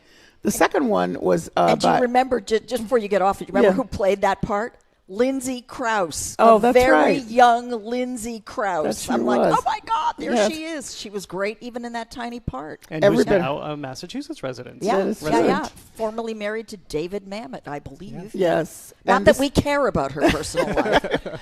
Well, the second one was about the reporter was called Sally Aiken in the movie, but they changed the name. It's based on Marilyn Berger. And again, remember, everything in the movie is true, not her name in this instance. But she had been badgered apparently constantly by Ken Clausen from the White House, who was married, to date her. And so they finally had a drink at her apartment, which is how she got that last piece of information. Yeah. And she was all about it. Go get on the phone. I'll call him. It was pretty interesting. Let's go back to our callers. We have Rebecca calling from Amesbury. Hi, Rebecca. You're on the Culture Show talking about All the President's Men. Hi, thanks for having me on. I was thinking about how in the years since this film was released that our understanding of what's going on behind the curtain of government has only continued to expand, and how this was a turning point in the public's relationship with the real ongoing goings-on of what's, in our government, in our political leaders. And I was wondering if today's viewers, if a movie like this were to be released, would feel the same kind of horror that I would imagine that generation of the film felt in discovering the turn by turn the extent to which this cover-up was, the extent to which there was corruption and how the cover-up was being performed. Yeah, and also wondering how today, if a movie like this might actually regenerate our faith and faith and respect in journalists. Well, that is a great prompt for all of us. And I know Joyce is actually I'm literally raising got my her hand up. Can I answer this? No. Because all the corruption is out in the open now, and we are also gobsmacked by it, that people are frozen in place. And the world has been so turned upside down that all the laws have been rigged in such a way that, we've got a president who will now let bad people out of prison. So convicted criminals. Corruption is in full bloom. So there are no clues to be followed. It's all out there. I would love to see a remake. I was fooling around with this in my head. I would love to see a remake of All the President's Men, and it should be called All the President's Cronies. And they should have this story told the way it would go today. What would that look like? People would be horrified. This is a real cautionary tale. So there's a couple of things. First of all, people from a historical standpoint should know that after Watergate and the shock that everybody had about what was going on, so many checks and balances were put into place across the board. And those checks and balances that everybody thought were there for good are the ones that have been undermined recently. And that's why it's so shocking to a number of people saying, no, we went through this. We're not supposed to be doing the X and Y. We had a horrible thing happen and almost upended, the very Constitution that we stand by. And so here are the rules. And now to watch the rules be upended by the person in authority is horrific. Well, I think remember, this film builds to the climax that you understand how deeply the Justice Department is involved with the President of the United States in bugging the headquarters to have campaign influence at a time when we see Donald Trump's banner hanging on the walls of the external walls of the Justice Department. To Joyce's point, how much has changed in 50 years? This was so shocking. This was traumatic for the country. Remember that Ford took over after, of course, after Agnew had to resign. Ford takes over, pardons Nixon just so that the country can get through the trauma. Let's not live through this anymore thinking that we're going to move beyond this as a nation. And 50 years later, we're here to answer your question, Rebecca. Here's some other historical facts. Deep Throat was not identified until many, many years later, 2005. Yeah. But guess who Deep Throat was? This will seem shocking to people now. Deep Throat was a deputy director of the FBI. Yeah. So, and all of the people who gave them the tips to pull the pieces together were all Republicans. And they were appalled, shocked, scared for the country, not just for themselves, but they wanted to get this out. They didn't want this to happen anymore. Well, you make a very good point, and you say they're all Republicans, as though we should be shocked. And I just want to go back. I'm just shocked. By the change. That they were. I got it. I got it. This film is so apolitical. That's what the other genius, I think, of this film is. Redford kept it about journalism. He kept it about investigation because I think the underlying idea is that corruption can happen on either side of the aisle. Let's focus on getting the facts, number one. Number two, Nixon resigned. Yes. Would this president ever resign? No, because there'd be no sense of shame or guilt. He would simply say, it didn't happen, don't believe your eyes, and people would believe him because they think of him like a cult leader, or out of fear because he's like a mob boss. So all the branches of government are out of balance. Everybody beholden to the executive. That was not the case. That is the case now. I thought we were safe with all of this in place, but we're not because of the guy at the top. Well, I just wanted to point out that and as for the journalists, this, again, back to gumshoe reporting, what it showed and what a lot of critics didn't like cinematically was that it's slow, and it's slow deliberately. So you see how much time it takes to piece these little pieces together to get to the end, right? And at the end of the film, they're not even done yet. They're still putting it together. And so in trying to make that clear, what we understand from that time is, they had the time. Yeah. Well, how many investigative units now? And that's let's come back. takes. We'll come back to that and how a newsroom operates in today's environment versus 50 years ago. We're talking about Alan J. Pakula's All the President's Men. I'm joined by Callie Crossley and Joyce Cole-Haywick. You can call or text us at 617-338-3838 to weigh in on the conversation. That continues on The Culture Show. Stay with us.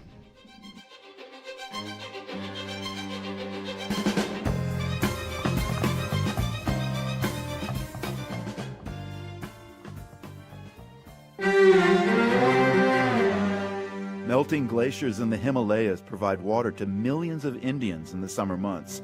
But climate change means those glaciers don't get as big as they used to. So people in Indian Kashmir have been building artificial glaciers. They've been so successful that mountain communities worldwide are also trying them out. Hear that story and more global news next time on The World. This afternoon at 3, here on GBH News 89.7. Our programs are made possible thanks to you. And Vivo Performing Arts, formerly Celebrity Series of Boston, where Boston stages come alive with classical, jazz, dance, and more. Info on season ticket packages available at vivoperformingarts.org. And Bryant University, ranked 5th in the nation for internships and recruiter demand by LinkedIn's 2025 Top Colleagues list. Committed to preparing students to be day one ready for success. Learn more at bryant.edu.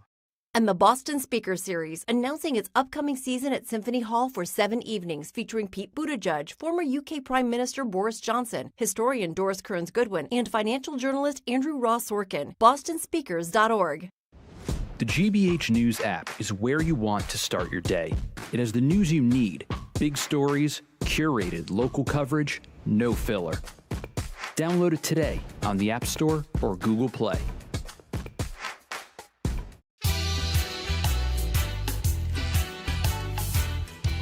I'm Jared Bowen. This is The Culture Show, live from the Boston Public Library and streaming on the GBH News YouTube channel. I'm joined by Culture Show co-host Callie Crossley and Culture Show contributor Joyce Cole-Haywick. We're wrapping up our watch party on All the President's Men, Alan J. Pakula's 1976 film starring Robert Redford and Dustin Hoffman as Bob Woodward and Carl Bernstein, the Washington Post reporters who helped uncover the Watergate cover-up.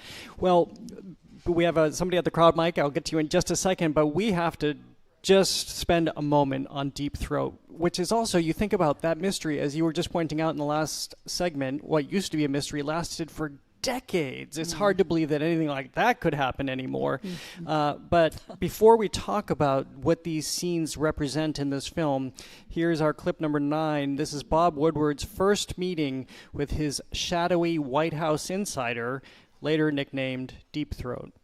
The story is dry. All we've got are pieces. We can't seem to figure out what the puzzle is supposed to look like. John Mitchell resigns as the head of CREEP and says that he wants to spend more time with his family. That sounds like bullshit. We don't exactly believe that. No, but it's touching. Forget the myths that the media's created about the White House. The truth is, these are not very bright guys, and things got out of hand. Hunt's come in from the cold. Supposedly he's got a lawyer with $25,000 in a brown paper bag. Follow the money. What do you mean? Where? Oh, I can't tell you that. But you could tell me that. No, I have to do this my way. You tell me what you know, and I'll confirm. I'll keep you in the right direction if I can, but that's all. Just follow the money. So before I bounce this back over to you two, let's harken back to lighting for a moment. The one thing we didn't say, what is the most well-lit moment in this film? Anything inside the newsroom. This is where the light shines brightly. Right. Everything else has graduated darkness, including this parking garage where this Deep Throat meeting happens. Well, I then mean, there's lots of he's moments. submerged in darkness, and then he emerges. Hal Holbrook, Yes. we should say, Hal Holbrook, who's marvelous, but there's a lot of shots here that move from light into darkness. That's correct. People are entering from a lighted hallway into a dark apartment or a dark room, or down from a bright corridor into a dark space, which is exactly what these reporters are doing. I'm thinking about the opening scene and the way that's shot and how that sets. I love opening scenes in movies, by the way. I think they tell us a lot metaphorically about what we're going to see. Think about the first thing we see in All the President's Men. It's a blurry shot that slowly comes into focus, and then it's this very granular shot of a piece of paper with the grain, and then the strike of a typewriter key. And we know immediately that this is going to be a granular, step-by-step unlocking and uncovering of a story. And it's going to be told in a very methodical way. And it ends the same way. Yeah, but it's bookended with the typewriter. Strikes on paper, very analog, very gumshoe, very feet on the ground, no shortcuts. Yeah. But I will say the scariest scenes are with Deep Throat in the garage, because Woodward's looking over his shoulders. He doesn't know who's following him. And Deep Throat at the beginning of each conversation says, did you get into two taxis? Did you change here? Did anybody follow you? I mean, it's really... And then sounds. You hear a sound. You really feel it's life and death. It is it's life and death. death. And there's such a small sliver of Hal Holbrook that you barely know who this person is. You don't even know how menacing he is. Yes. Well, here at our crowd mic at our studio at the Boston Public Library, we have Julian. I'm told Julian is a professor of journalism at the University of Hawaii. Hi, Julian. Hi, a Boston native. Well, great to have you back. Jealous that you're coming from Hawaii, but we'll leave that aside. What are your thoughts on the film, especially as a journalism professor? Well, I mean, I think it's a great film to teach when you're trying to give. I mean, there's not really, that I know of, a great textbook on investigative journalism. And the best textbooks for teaching investigative journalism are really the films like Spotlight and All the President's Men. But, you know, one thing that gets kind of outside just at the borders of that is that it, you know, with a lot of this stuff with corruption, it's not just the job of the reporters to uncover it, it's also the job of the pundits to explain what it means.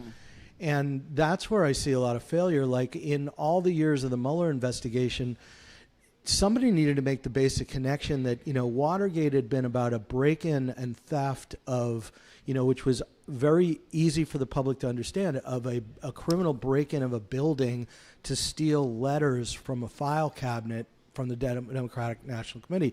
They stole the correspondence of the Democratic National Committee. In Russiagate, they electronically broke in with a hack and they stole the emails. Same criminality, same moral, you know, stakes, same crime. And nobody, you know, in the punditocracy spelled out that very obvious point over the years and years of talking and talking and talking about it. Nobody made that simple connection for the American public, and I just thought that was a real failure of analysis at the time. Well, Julian, thank you so much for bringing that to our attention. And part of the reason that happens now is because here we're looking at an era where you basically had the Washington Post going off against the New York Times. Those were the two biggest threats because they were the biggest voices that everybody was reading at the time. Yeah, I mean, this really speaks to the complexity of the era, how people do get mired in details and can forget the through line. And I'm thinking of another shot in this movie where the two of them are in that library, and Yes, they have it's fabulous. They have mountains of paper to go through. Right. But the cinematographer, Gordon Willis, decides to shoot this overhead, pulls the pull camera back to reveal concentric circles of desks with them at the center going through individual pieces of paper, looking for essentially what looks like a needle in a haystack. That is extraordinary cinematography supporting this storytelling and what's at stake here and what the job was. But yeah, I love what the professor just said. And That's it so underscored, true. by the way, because they were not successful. Yeah, by well, the way, if they went in there. but at least they could have. Yeah. They said, "Did we miss it?" Did Yes, they? But they that's were right. going to get. They weren't giving up and insisted on verifying the That's right. facts. Yeah. Well, let's go back to our callers, and we have David from Newton on the line. You're on the line with the Culture Show, talking about All the President's Men. Hi, David. Hello. Hey, thanks for such a great conversation. I want to say I went to high school during Watergate, and it inspired me to be a lawyer in a system that could hold the president accountable. It kind of blew me away. And the whole idea of norms and rules and frameworks are observed, and the checks and balances, it's kind of like a brilliant math equation. And the math only works if each aspect of the equation fulfills its function. Yeah. And if any component doesn't do its job, the math just won't work. And we're living in a post-law era now. It's the Department of Injustice, and words have no meaning. Even the Fourth Estate, the press, there were defamation laws and libel laws that kept the system honest. Now we're in a mass media convention, doesn't adhere to the same landscape. And so the whole rule of law, and it's largely gone now. And in the final analysis, what Nixon did would be laughable now. Yeah. As a problem. I watched it this morning, and I kept having the same thought that this is it seems so trivial when we see the scandals that are rising up. Thank you, David, for the call, which I also find fascinating because so many people were inspired to be journalists coming out of that film. The fact that he approached law based out of that film is extraordinary. It is. I loved what he said about law, that everything is sort of upside down, that words have no meaning. I think the biggest crime that maybe has been committed by Trump is that he has destabilized reality.